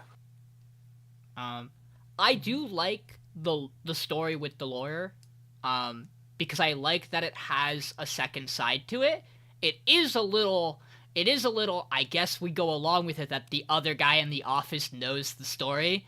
But that's just how writing like this stuff goes. But I think it's neat that he tells a story that has two sides, and if she eventually figures it out, it'll be like a thing she realizes, and it'd be neat, like it is when it happens. I'm interested about what they're doing with the other bartender who quits but doesn't quit. Like, they have interesting stuff here. That's certainly, I think, true. I think that the one thing that really kind of like that my brain like stuck on with the show is in episode 1. It like starts off. It's like, okay, we're gonna test these people on this drink, and this drink.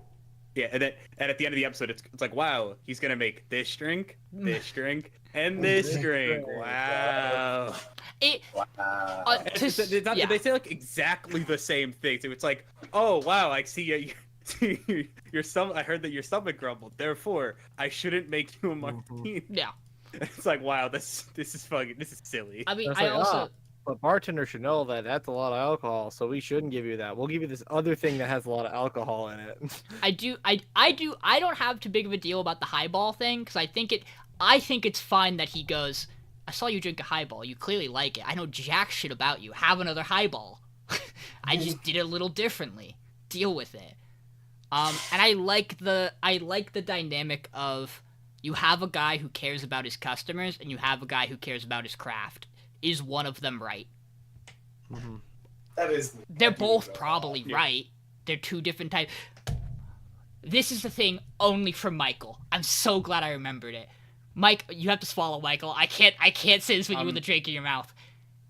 How do you feel about the fact that he works in the bar equivalent of Psy Shop from Cardfight Vanguard? A bar that appears only when you need it, in the weirdest fucking location that people stumble across for no particular reason for plot convenience. Years. And you come back the next day and it's gone. Except it's closed. It doesn't just physically disappear from the wall. I love Cart. That's the only thing I could think of when I got to that part. I watched this and Train to the End of the World's episode 1s on my lunch break at work. Train to the End of the World, I had to physically hold myself back from laughing out loud in the middle of a Dunkin' Donuts. Because what the fuck is the opening of that show, 7G? There were bits at the beginning of this show as well that also almost got me.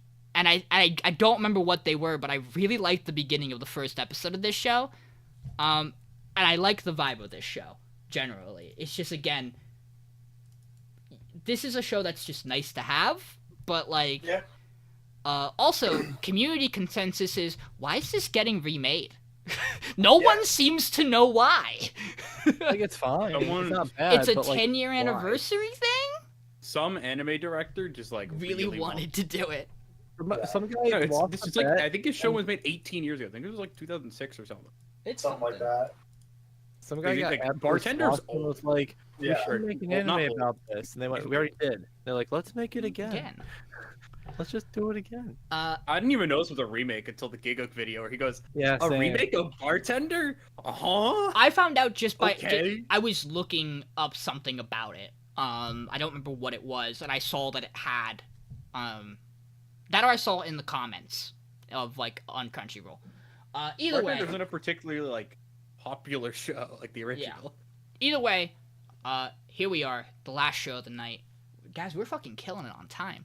But we're not gonna talk about that because then we're gonna derail for 45 minutes. Let's talk about Unnamed Memory. This is a show, and I know I've said that about the past 3 shows, but this is a show. So the plot of this show is that this man's seed is too strong. I'm sorry, by the way, viewers. I meant to give a warning about the content in Mysterious Disappearances, and then I didn't. Whoops. But Unnamed Memory is about and hold on, I got the name right here. Is about the main character Oscar Linus Incretos Los Feraces. Oscar. Bless you. Who, yes, they say his name in episode 1, I'm like, a fucking course.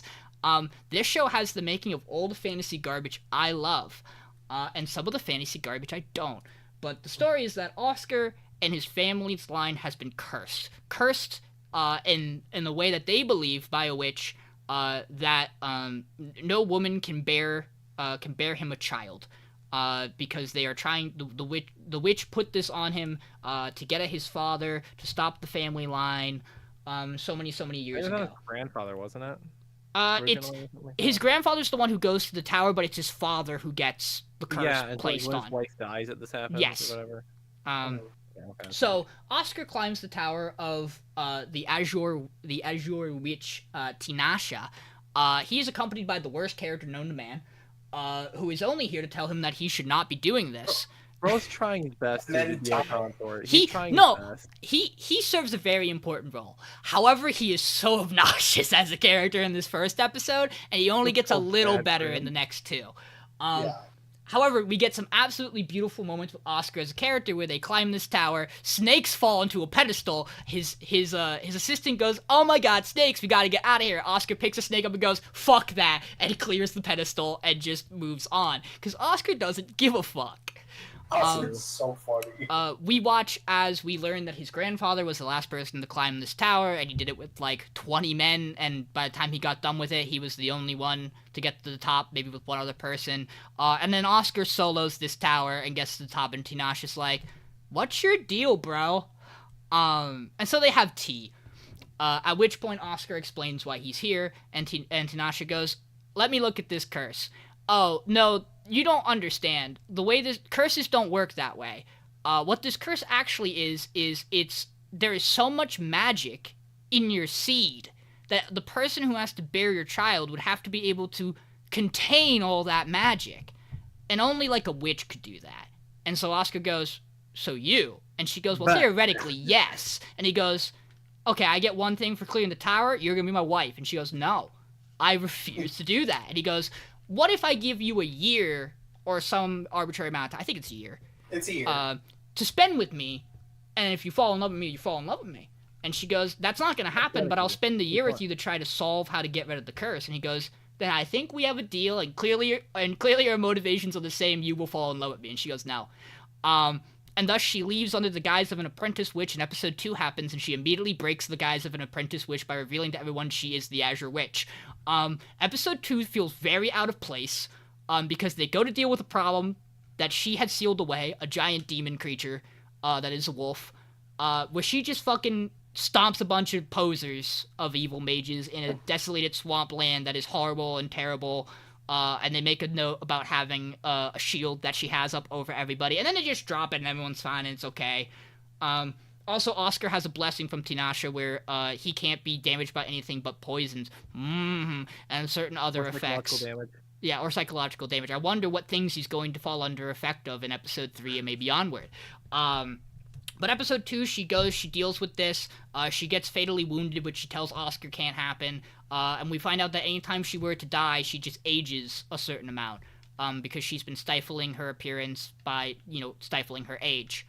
In episode 2, there's these two people who imply that they are expecting Tinashe to come and kill this thing so they can collect something important, which she fails to collect, though she does take something back from it.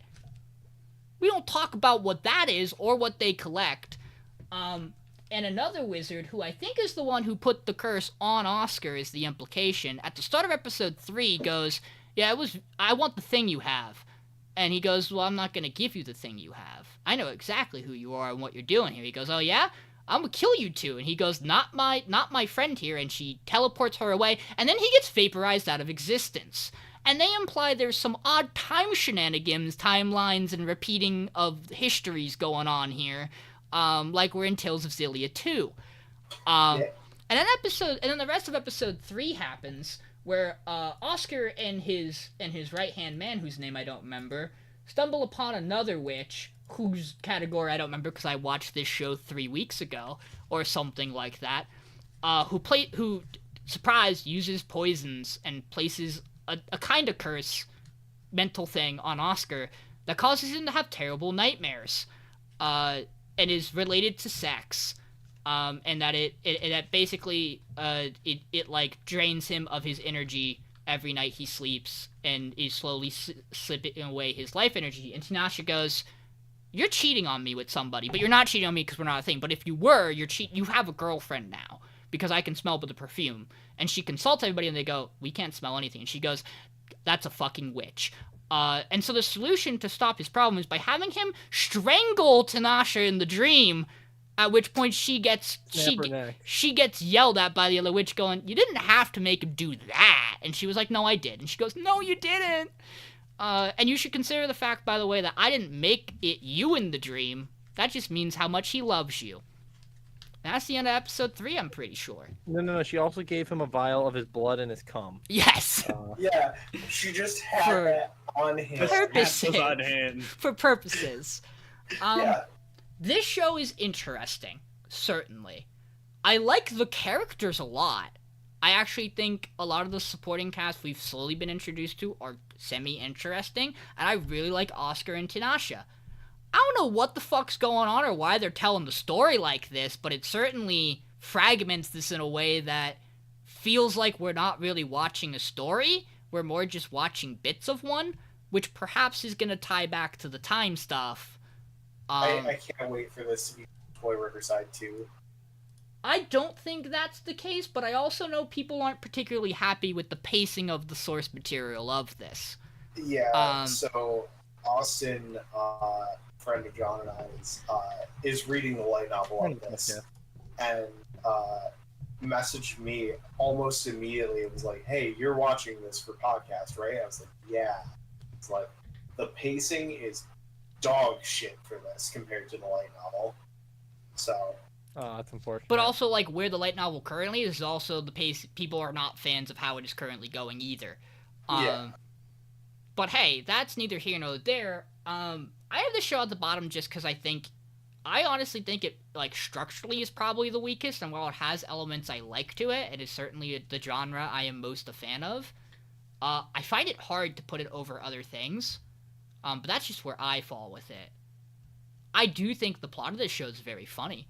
And I again really enjoy Oscar and Tinashe as a character dynamic. It's just a shame you don't really get that for a good chunk of episode 2 or 3 because they're purposely kept away from each other to tell stories that are seemingly important. Other thoughts? While I get the voting sheet ready? Yeah, that's kind of where I'm like. I feel like the show could be like really, really good, but like you said, the pacing is just so all over the place that even like having good characters, like I think our main two pairing is, it might not quite salvage it. I really like the first couple episodes of this show and like kind of where it's going. I think it's an interesting choice to like be like, hey, here's these two characters that knew this was coming, and one of them's vaporized. Yeah, no, Like, that is like the most interesting thing going on is whatever the fuck that is. also, we had an important thing where it's like she mentioned that like, oh yes, having sex could take away some of her power, but like she's got Yes. so much that it should be fine. But like obviously that's probably where it's gonna go in the end game is like, Yeah, that's a really awkward thing to say. It was that like, oh, her power would be weakened if she was to be impure, and then immediately go, nah, but she'd be fine. Like, that's a really awkward thing to have those happen in the same line. I think if you start to connect some of the other implications from other things, like the other two characters who seem to be from an outside realm that understands the way certain future... There's an implication here that, like, nothing ever ends well for Tinashe, seems to be the thing they're implying. And that there are a lot of outcomes where bad things happen to her. Seems to be the implication I got from the first 3 episodes.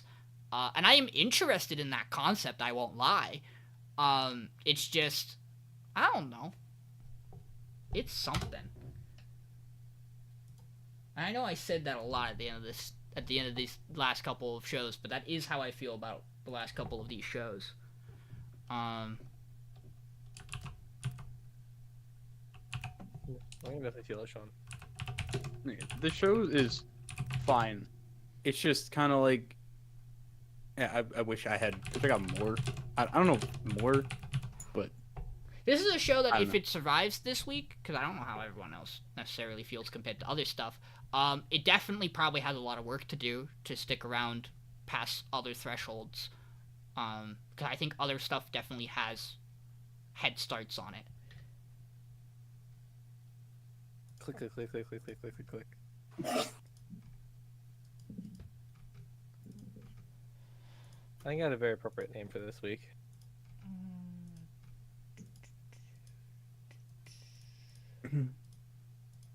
I have a name for this week. I'm already in. Yeah, we're almost there. So again, we're voting off two. I know it's been, we're here at the 2.5 hour mark probably, where we are right now.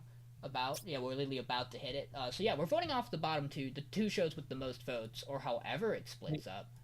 But while Sean's telling, you guys want a funny story? Hmm. My now fiance cried more at Hatsune Miku on the screen than she did when I proposed.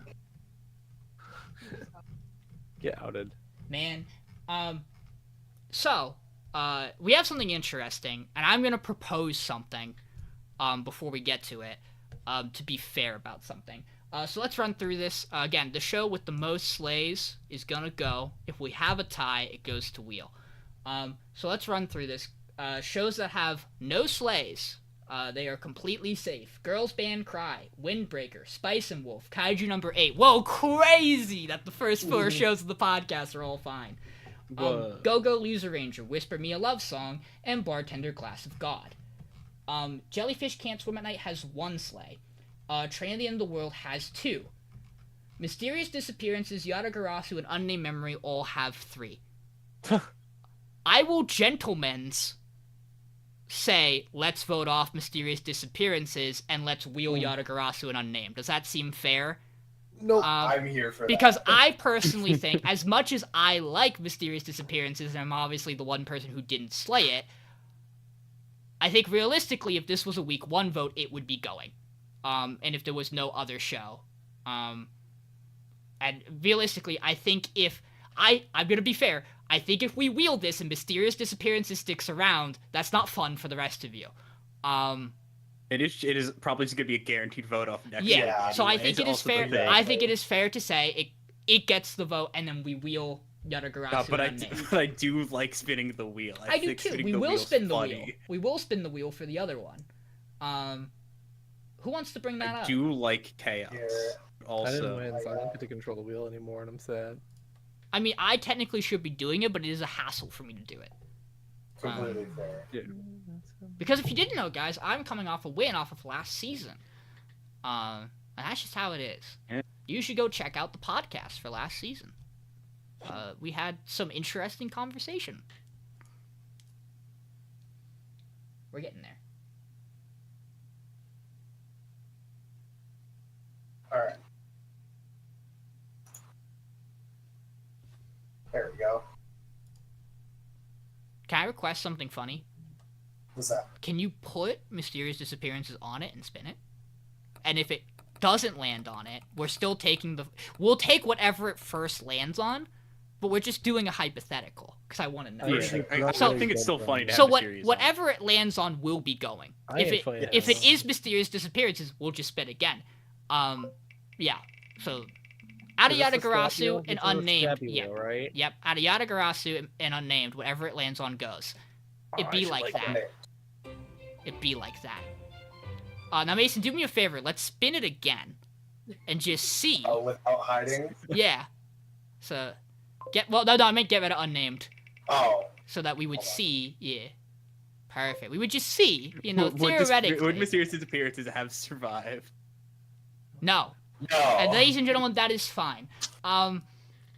So what's really funny about this is, I was at work. Before I left work, I said to my coworker, Sakif, who, watches this podcast, I said, there's a very high chance that, you want to drop your stream, Mason? Oh, yeah. Absolutely. Just to go back to format. I said, there's a very high chance I'm walking out of week 1 with 1 show left. Which is fine. Legitimately, 2 of my shows weren't great. fine. It happens.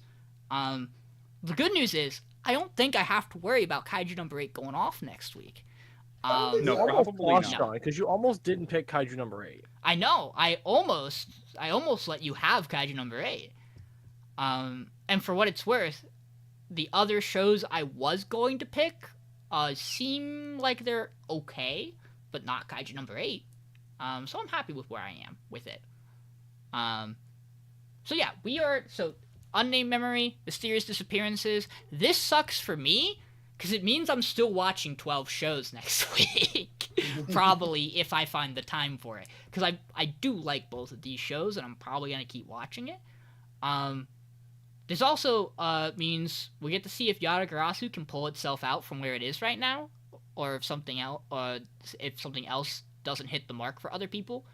And we get to see where the rest of these shows kind of split off and do their thing. So I'm gonna say, thank you everybody for coming out for the first episode. We did real good on the time for this. For those of you who don't know, usually this first episode is 4 fucking hours. And we kept it we under actually 3. Oh my we god. kind of went crazy with the speed. We kind of actually summarized this week and didn't talk I'm about entire so proud of episodes. all of I us. know. And what I will say is, you guys are good to bounce. And what I will probably do is I will probably keep stream up for if anyone wants to talk about other things they've been doing, watching, or doing at the end of this episode, and we'll just do that. But I'm not going to make anyone stick in this Discord call any longer than it already has been because it's a Friday night and it's almost 1 in the morning. I'm going to stick around even though I shouldn't. Wonderful. I yeah. had a very fun thing happen that I would like to talk about.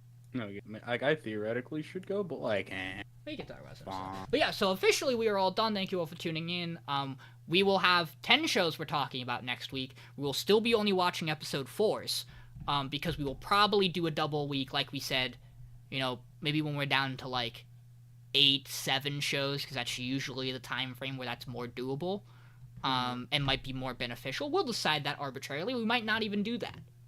Who knows?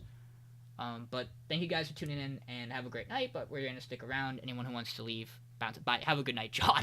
Understandable. He works tomorrow. I was gonna hear Mason's story first. Oh, sure. Oh, so my thing was Wednesday night. I was in Detroit because I went to see my absolute favorite band of all time, Say Anything, perform their technically second album, but their first like mainstream album is Real Boy live in full in concert. Not the deluxe edition or anything, because that's 2 albums functionally. But that was what I think the second time in my life music has ever made me cry. Because there was a point in the show where they're like slow acoustic song on the album. It's called I Want to Know Your Plans. The lead singer, Max Bemis, stopped, like everyone, like it was right after an intermission. And he comes out with a guitar and the mic, and he goes, so we have a special guest for you guys tonight, and he pulls out his wife, Sherry Isley, who is the lead singer for another pop punk band, and they performed that song live as a duet, and it was That's sweet. beautiful. It was Mason. so good. Did I tell you guys I went and saw Otto too at one point? Yes. Did that happen? Yes. yeah, you may It have was- mentioned this. I think that was, That was we talked about at the for the finale Yeah, or the that show was in the picking, finale. or both. Dude, it's been so long. Yes. I don't remember. It's okay. Mason, I mean this not to undermine anything you just said, but I don't believe you went to a concert because my Snapchat was not filled with the entire concert, and I don't. So the funny thing is, who actually likes enjoying the place to see that. So the funny thing is, I was fully intending on doing that. Unfortunately, how the day ended up going was, I woke up and went to work at 7:30 in the morning, left work at 3, hung out at Kobe's place for like half an hour, and then proceeded to drive across the state to Detroit. Mhm. And by that point, when we got into the venue during the first act, so there were 3 bands, my phone was at 8%. Yep. So Oh boy. was not able to take videos of it, which was unfortunate because if I had a video of them performing that song live, that I would do everything in my power to make sure that was saved for all time. But yeah, Well, there you go, John. Cool. Probably bounce around then, guys. Have See a you good next night, week. John. have a good night. Yep. Mason, do you want to talk quick about that time you got reincarnated? Well, not you, but the time that I got reincarnated as a slime, as you have caught up. You have finished season 2, part 1 and part 2, which I got to watch a good portion. of season. I got to watch most of season 2, part 1, and like the beginning of part 2, but I didn't get to watch you watch Walpurgis. What do you? Walpurgis was fucking incredible. I stand by the fact that I think one of my favorite, outside of Rimuru, one of my favorite moments from season 2, part 2, is I can't believe I'm not gonna get her name right. The priestess, Which like priestess? like their priestess.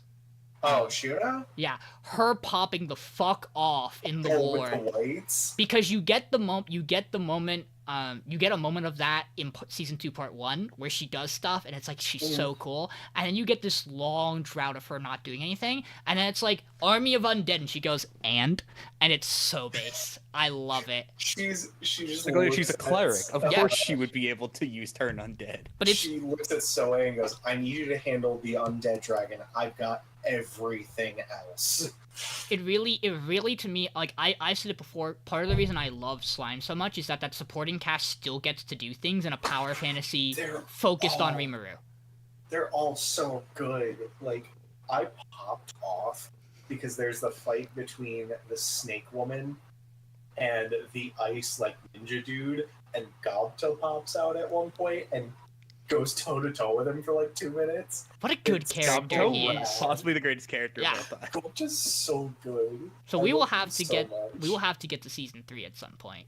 But And Walpurgis, yeah, in the movie, Walpurgis was very good. it It has- just felt so deserved watching them just kick the ever loving shit out of him. and even before that, like verbally, gets decimated at that round table. It's so good. And it's so funny too because watching him just be under the opinion like, yeah, I'm gonna win this, like they're gonna side with me immediately. And the entire time everyone's just watching and going, "You're full of fucking shit, dude." Like But you know even if what he wasn't here, we wouldn't believe you. you know what Demon Lords are all about though? Power. So we're gonna let you two fucking duke it out, and good luck, Clayman. Right. I do really love how it's kind of like shown before that, and then like right after we get like more confirmation that Clayman's the weakest of that set of Yeah. four Mhm. of the mediocre whatever troop, whatever It's the moderate. the moderate Harlequin alliance. Yeah. Yeah, he's the weakest of them. They portray him like he is a big threat, and arguably it also means he is the weakest fucking person at Walpurgis outside of like some of the assistants maybe. Like he might technically be stronger than Shion, right? Like Yeah. Maybe. maybe. Because Like he does still have Demon Lord powers. He might He is techni- still kind of he might has the stupid. yeah, he might technically clown on Ranga, but that's not Ranga's fault. No. But yeah, I know you did that. I very much enjoyed the reveal that Milim was in control the whole time and just fucking with them. That was a very good reveal Yeah. because I had no idea the entire time. Milim just wanted to have a good fight. Yeah, and she got it, and things went the way she wanted. God, Guy is such a character. He sure is a guy. I Sure, Guy. love him That is criminal. so much. Yeah. Let's do a real quick. Let's talk about two things real quick, that we can all collectively do. Hey guys, there's about to be spoilers for some manga. One Piece. I've talked individually with He's both of yapping. you. He's yapping. He's yapping. They are yapping about some nonsense. Things are It's been like starting 30 to chapters make since we've sense. seen that fucking Robot. robot. It hasn't been that Yeah. long because it actually was the last chapter before 2 chapters ago the robot was there. Oh, was Yeah. It's just It it's It was been like it was 2 months. the It feels like or something. When I caught up to Egghead, that was the stinger, was the robot moving. We just Yeah, haven't and we talked had a- about it in the We had a past 2 chapters. 3-week break. Yeah, Yeah, we've had a lot of breaks between chapters. and now it's coming out every other week. So we won't Yeah. have a chapter this week. We'll have a chapter next week. Man, lots of things making lots of sense. Mm-hmm. I'm very excited to see how this goes. Oh yeah. Also, we got a shot of Impel Down again, which is always a good time. It's always a fun time. Dofies. I'm Yeah, Well, because it means we got to see Magellan, who's one Yeah. of my favorite characters. I love Magellan. He's He's so so good. fun. I loved the group from Impel Down, and we get to see Dofi, and Dofi's also sick. When Dofi's I not just- committing war crimes, I like him. Yeah, Yeah. exactly. He can't. And Do he does commit a he's lot of fine. war crimes. He's fine when he's contained, but like, Yeah. I'm excited to see what I hope happens next chapter, which is we get to see the shenaniganry group that is Mihawk, Crocodile, and Buggy reacting to this. We Yeah. get to see Cross Guild doing we Cross get Guild. we have a lot of stuff going on right now. We have Cross Guild getting a move on because Buggy wants to go after the One Piece. Reminder: we haven't seen Cross Guild in like a year. Yes, now at for this you point. guys, it's been a long time. For me, I caught Mhm. up recently, so I've seen them semi-recently. I- We have Gart being held hostage potentially at Pirate Island. Yep. Because we don't know what happened to him, but the implication is that he is still there. I highly doubt that I don't think he's dead. Blackbeard would give him up that and No. kill him that easily. No, but I also don't think they're gonna let him. I don't know how you Oh, God. restrain that man, but I'm sure they found something. right. We have in that regard, you have Kobe and the rest of Sword, existing in the background. yeah. We have undetermined fates of we know Law and Beppo are fine. They got away. We and have only that, as yes far as we can see. of his crew. Yeah, we have undetermined fate of Kid, and his entire crew as Shanks has wasted him.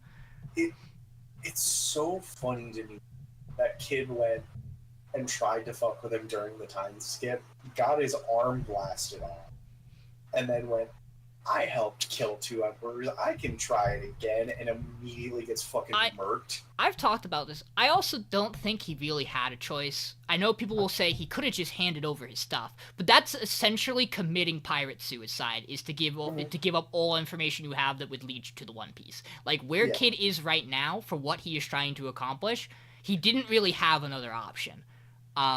And in that regard, it is kind of the unfortunate thing of, why did either of you two fucking leave Luffy's side? What the fuck Yeah. was going through your... I know what was going through your heads.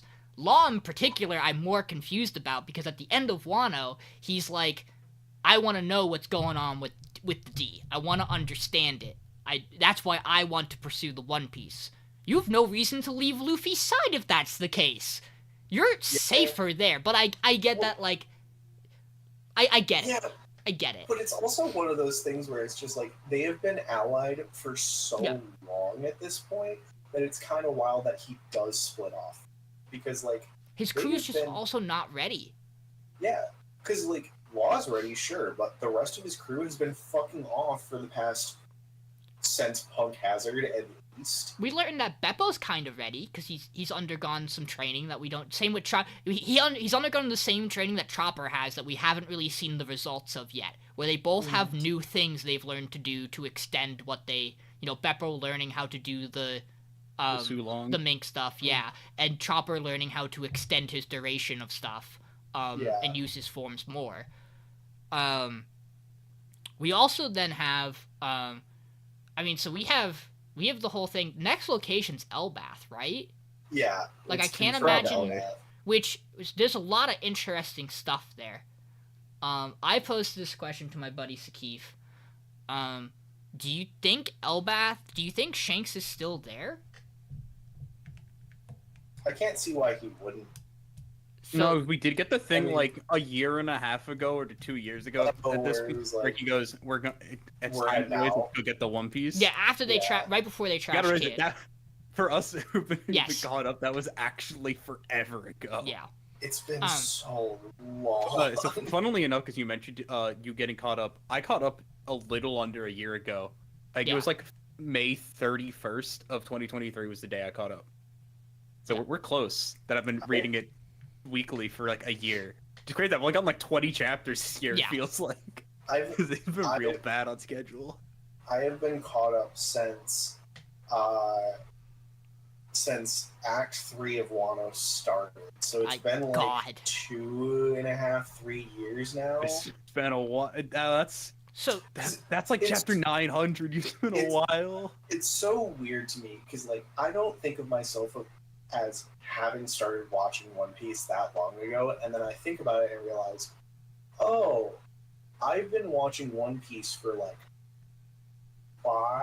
4 years now, 5 years, because it was when I was working at a vape store, and that was back in 2019 is when I started. So we have some interesting stuff with Elbath, which is, I don't know if you guys have heard this. We have not seen what flag Brocky and Dory are flying.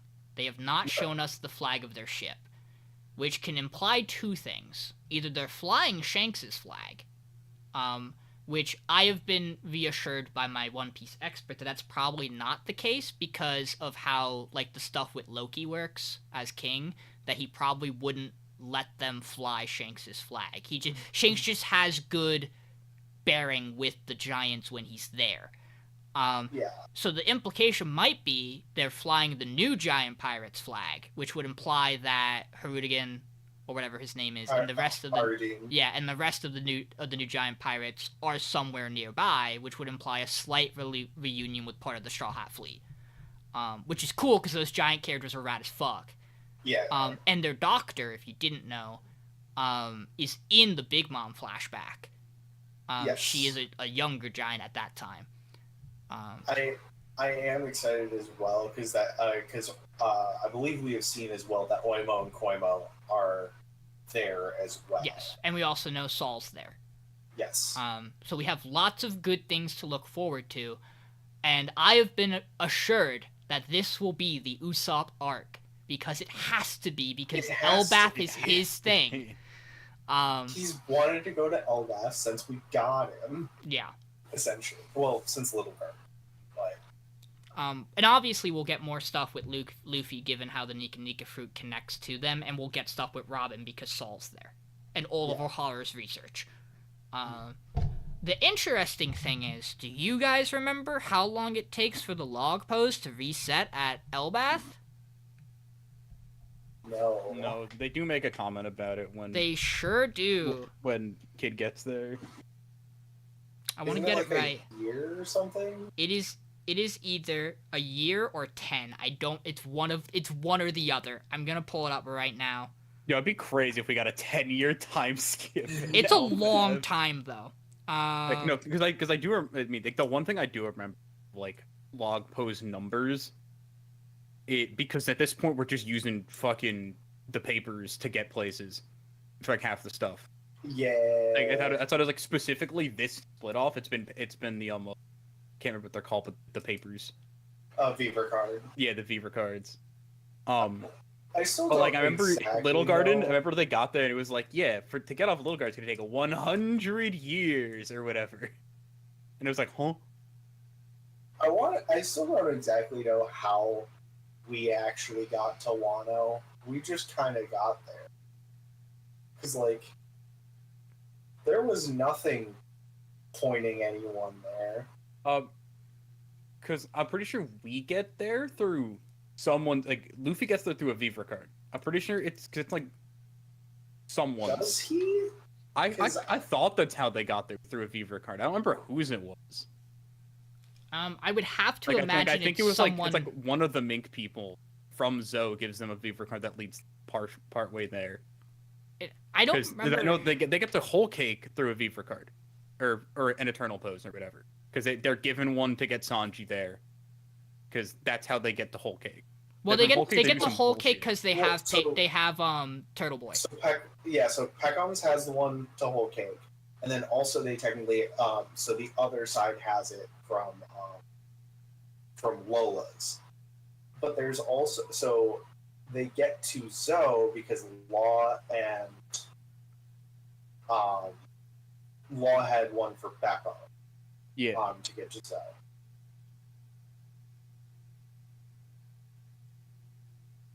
So I'm looking here, and now apparently Nami had a Viva card that led them to Wano. I don't Heck. know whose.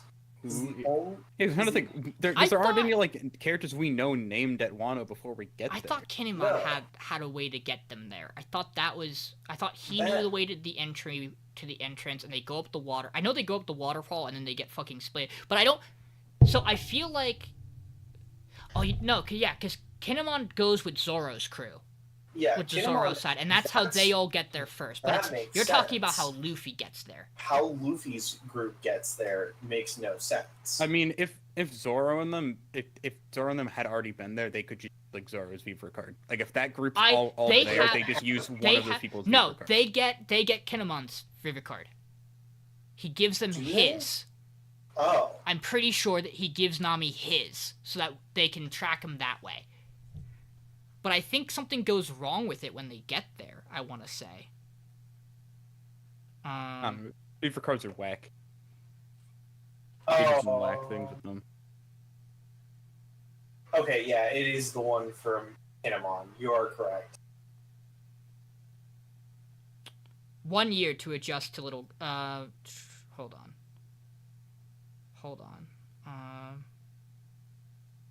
Or is it Little Garden? That's 1 year. Why did I think it was? Because Little Garden, I know, is like notably a very long time at that. Like they go, yeah, it's a long time to get off of Little Garden. Yeah. And you may be confusing that with Elbaf because that's where we meet Dory and Bragi.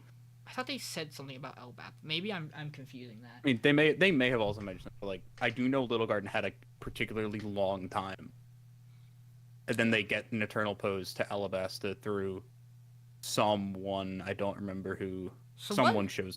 Did what- they just get it from Mr. 3 there? Is it just flat how they do it? They just I steal think his so. They eternal steal it pose or from something? Mr. 3. Yeah, that Yeah, sounds I about think right. What do you guys think? Because I've had this conversation. Do you think that who do you think is going to have the confrontation first? Do you think Shanks is going to fight Blackbeard crew, or do you think Shanks is going to encounter Luffy? Because I've had this conversation. To me, it makes sense that Shanks' end goal is to test Luffy's crew. Yeah. Which to me makes it seem like they would be the final objective. But I've also heard the argument Shanks' crew is entirely non-Devil Fruit users, so it makes sense for him to go up against Blackbeard's crew, which is entirely Devil Fruit users.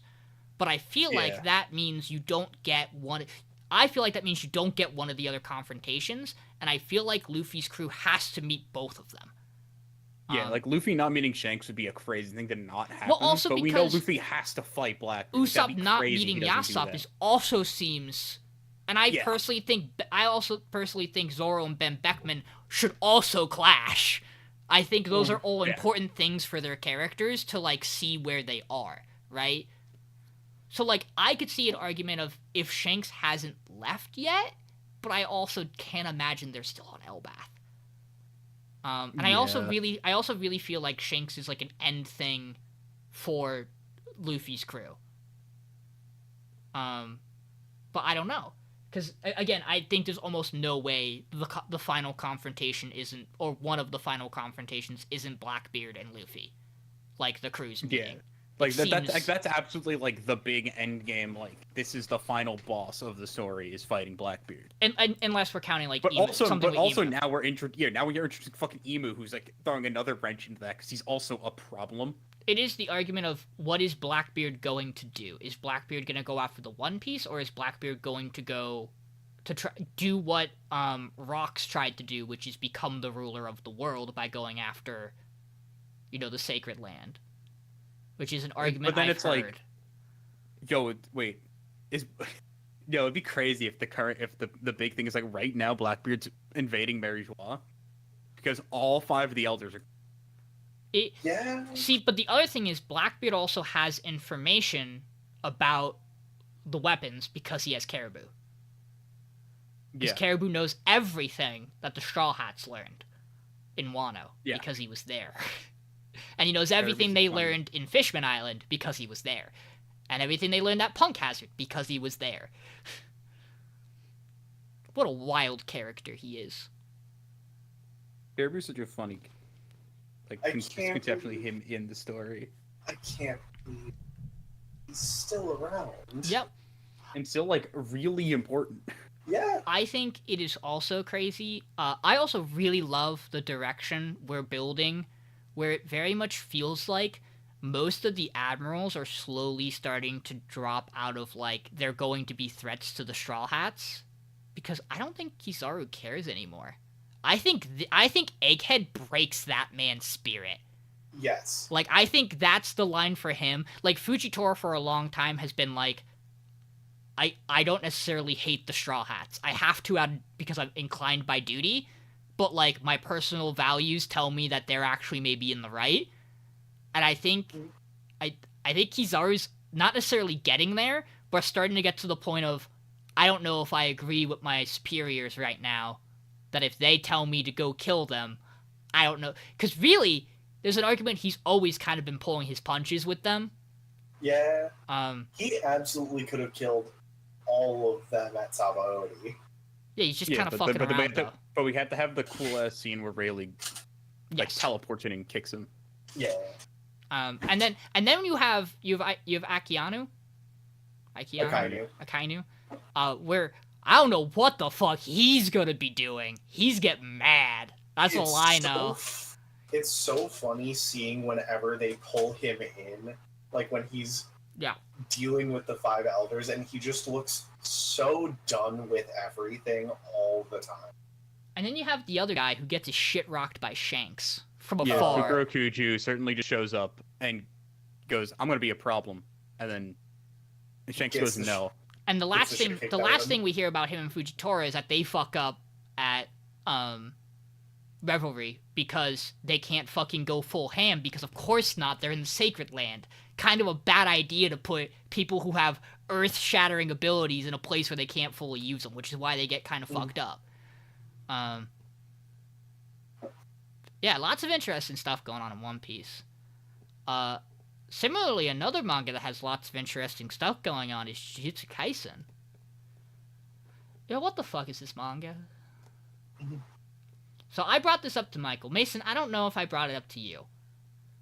Why the fuck does Toto know he can do this? How did You they did don't bring this they up to don't me. know? I'm so frightened. They don't know that Sukuna can do this or that he has a divine pact to fucking murder everybody. So even if you tell me the plan is that when he activates Malevolent Shrine, they're going to get everybody out, it doesn't necessarily sync right. I just don't. There's a lot of stuff that I don't. This manga's something. The more I read a JJK, the more I'm not a fan of the direction it's gone post Shibuya.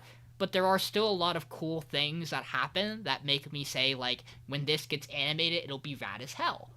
That's the thing, is like this is a manga that feels like it was designed to be animated.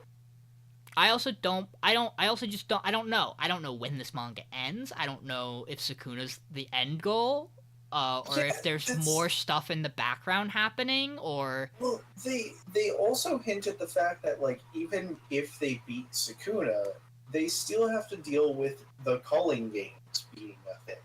Yeah, but it's like, is that important enough to show? Like, JJK almost feels like a manga that will end with so much stuff not wrapped because it's just not important. Like, it's just gonna be like and then they cleaned everything up, and the world changed. Fair. And I'll be like, okay. My character theory about a certain character being alive and coming back is looking stronger and stronger every day. I expressed to Michael, if they have to hide this plan with Toto from Itadori, imagine what else they might have to hide from him. Yeah. I will say, I do enjoy the bits with Itadori recently of, like... Him being a character? Yeah, him being a character, and also them being like, okay, we gotta teach you a lot of shit in a real short amount of time. Let's fucking do this. Yo, Chozo, Yeah, you're kind of a kinda dog crazy. teacher, man.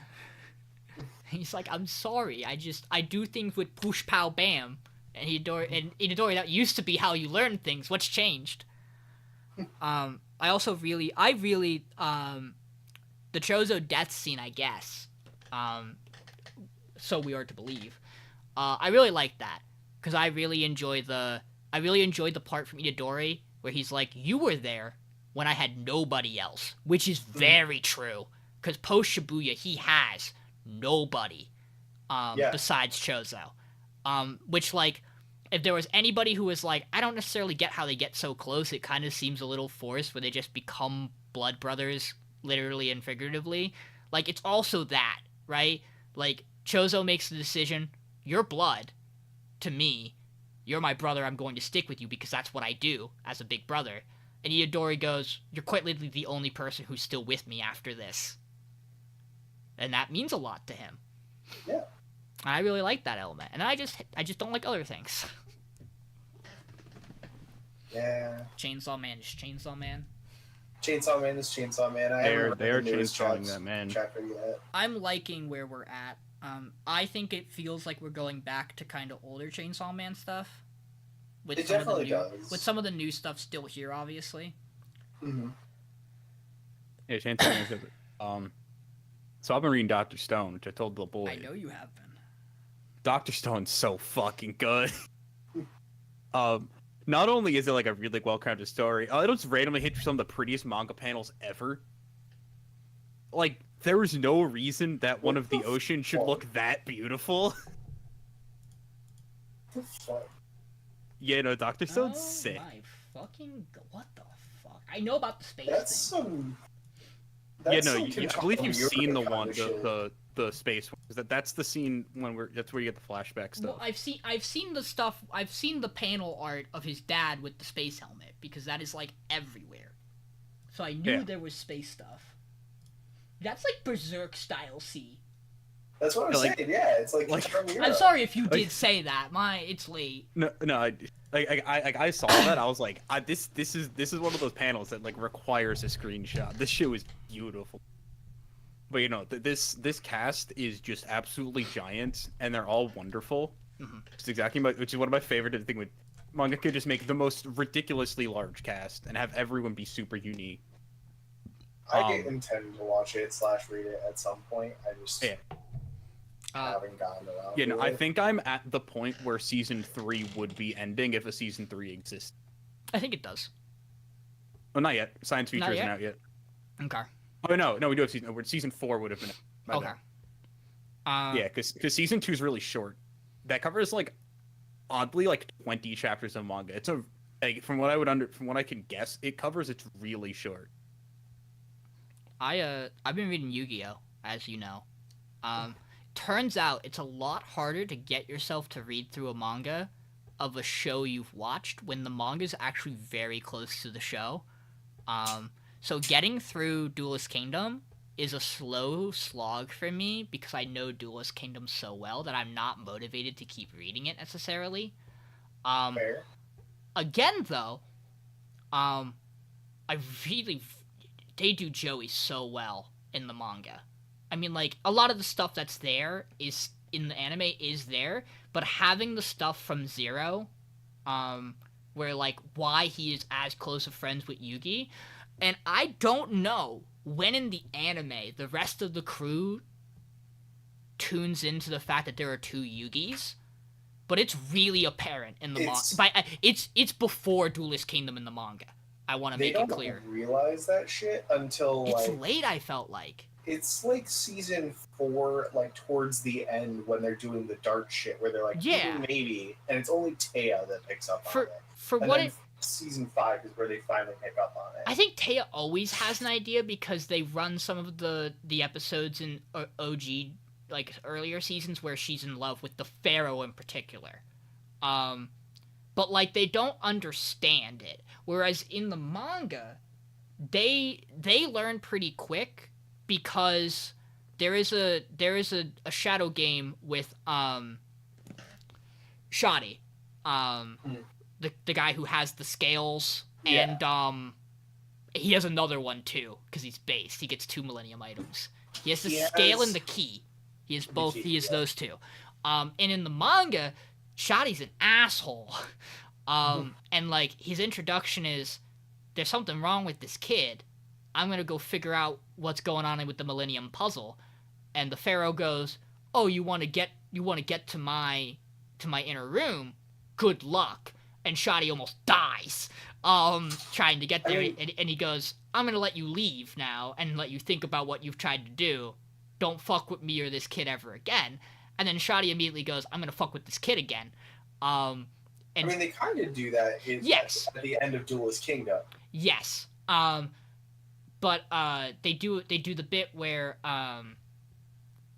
Shoddy comes back, he places a curse on a researcher friend of Yugi's grandfather, and then he also ties Taya to like a walk the plank scenario where if the Pharaoh can't withstand like his spirit getting broken so many times, Taya's going to die.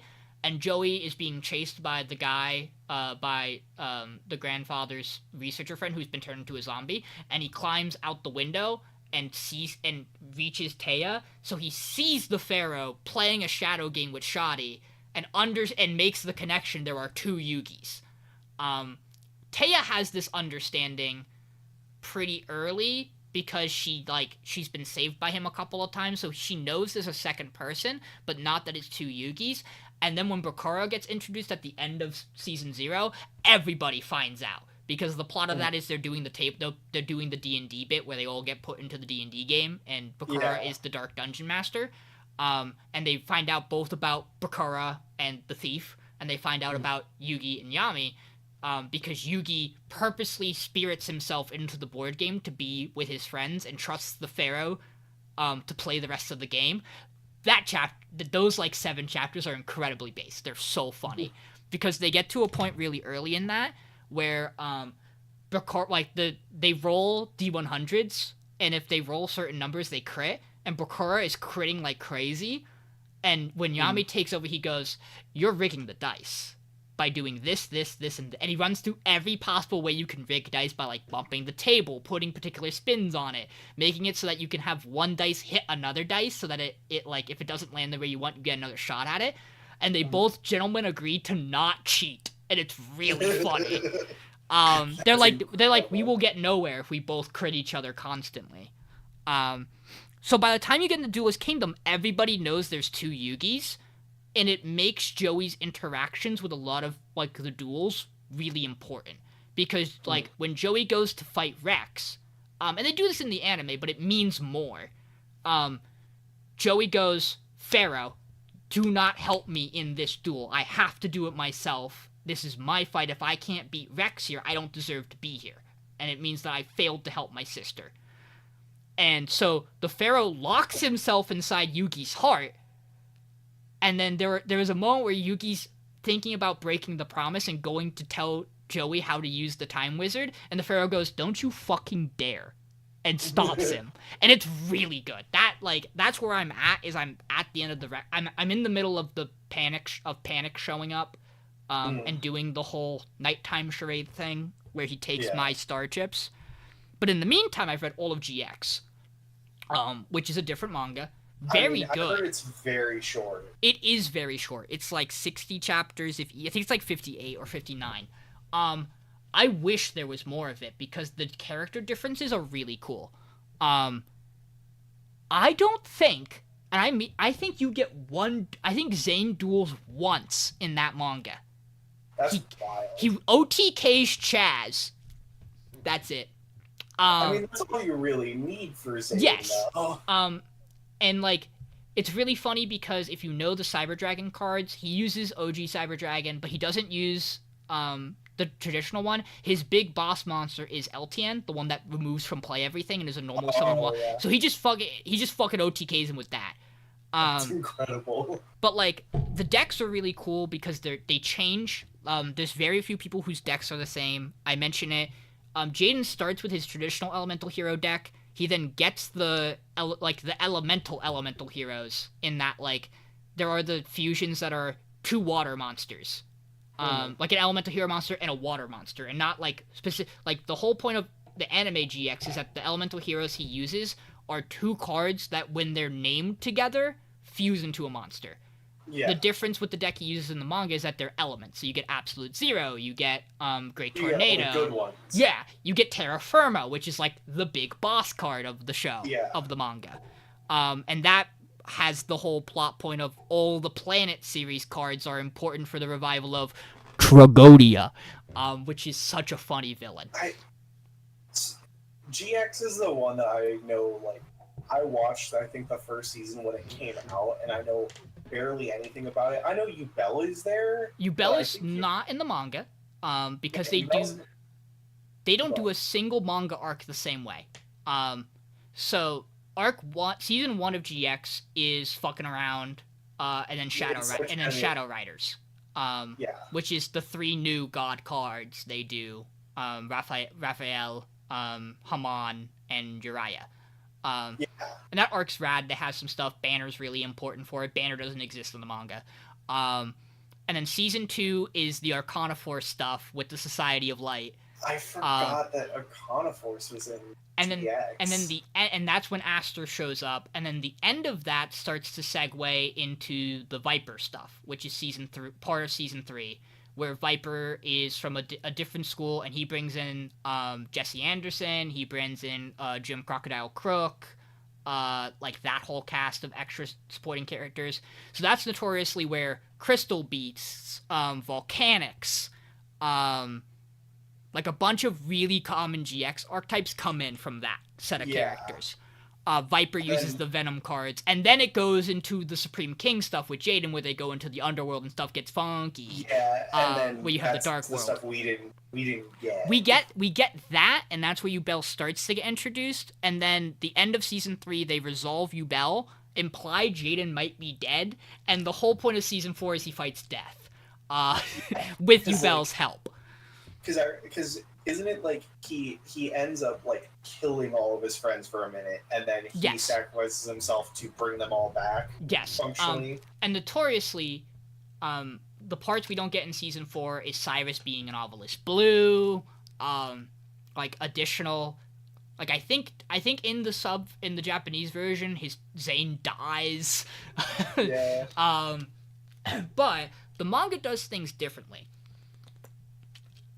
So Arc 1 kind of mirrors the show, in that, like, before you get to Shadow Riders, the big thing is that Jaden goes on this killer undefeated streak, and then gets his shit blasted by Zane, who OTKs him, because it's Zane. Zane.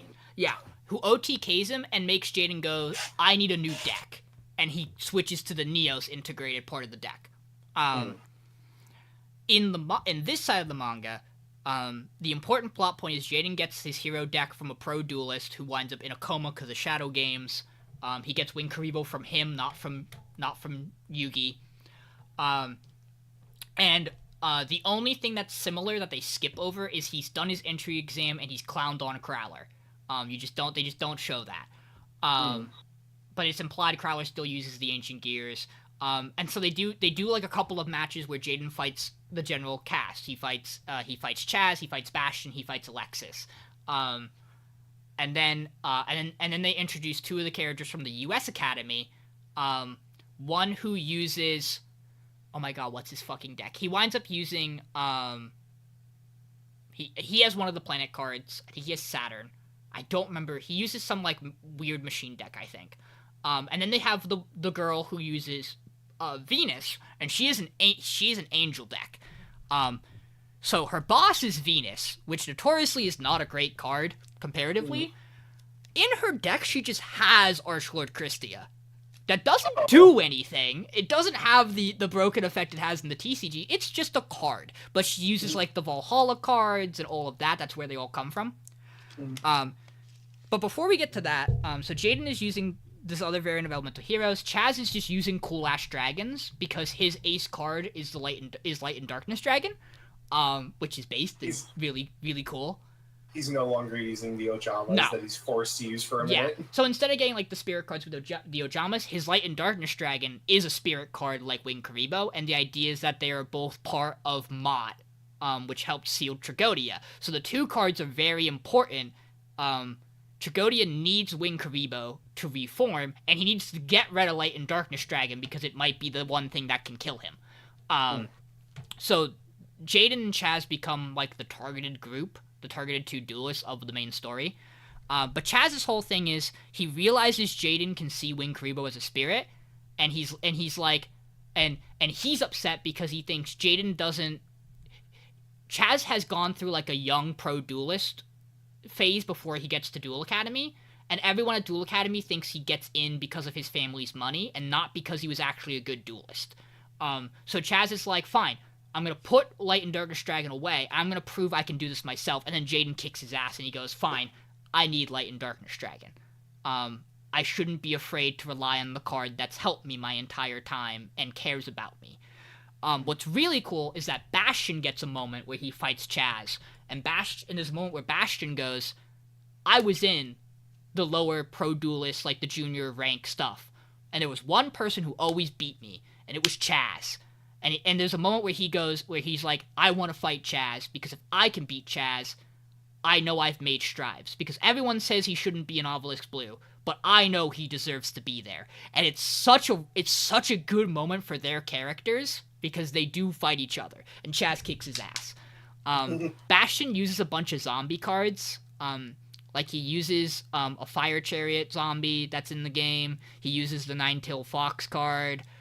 He uses the Gozuki Mizuki stuff, which is all really cool and makes it really different from his bizarre decks he shuffled, his 87 decks he uses in the anime. And he's a competent duelist the whole time, which is really nice. Alexis uses some of her cards from the anime, like she has Doble Passo, which is the one that lets her take direct damage and attack directly. So she still has some of those, but she uses a bunch of Ice Counter, Ice Witch cards, Ice Princess stuff, which have all been translated. And she's a competent duelist as well. By far the wildest deck change. Cyrus still uses Voids. He just uses really cool Void fusions that aren't named. They're just like have this many Voids fused together and they do different effects, and they're all really powerful. And he becomes like an actual threatening duelist in the manga. Like people are like, "Damn, that's Cyrus Truesdale, Zane's younger brother. He's kind of popping off." The two weirdest deck changes are Jesse Anderson's from using Crystal Beasts to Insects, just a deck about butterflies. Weird. Yeah. And Atticus's deck, who notoriously is Alexis's brother, notoriously uses Red Eyes, in a really cool manner in the anime. Mason, have you ever heard the card The Atmosphere? No. It's a really shitty boss monster in the TCG, and that's what his deck is centered around. And it works in the manga because the Atmosphere's effect is it lets you steal your opponent's monster. So in a slow-paced manga duel where taking the big monster of the opponent is important, it works really well. Sure.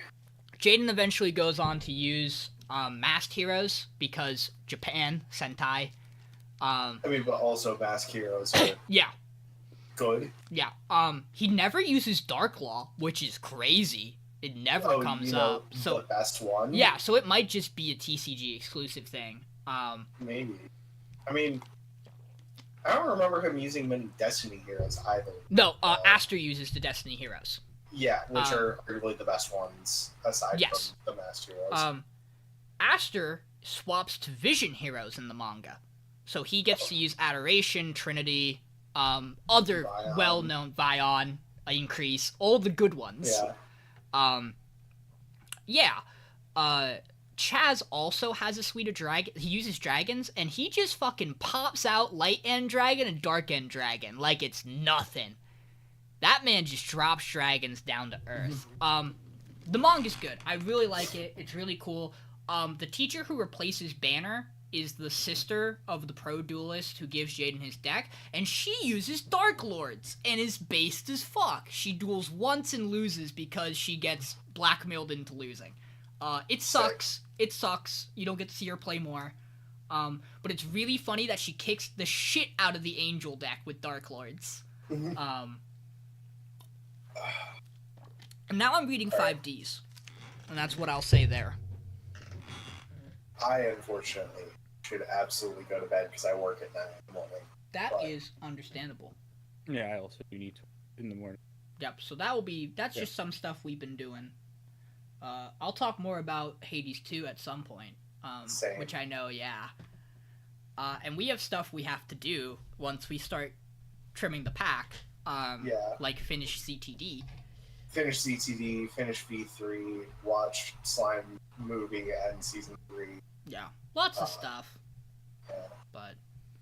But yeah, if All right. anyone's listened to this point, thanks for tuning in for an almost extra hour of just fun talk of what we've been up to. And we'll see you guys next week.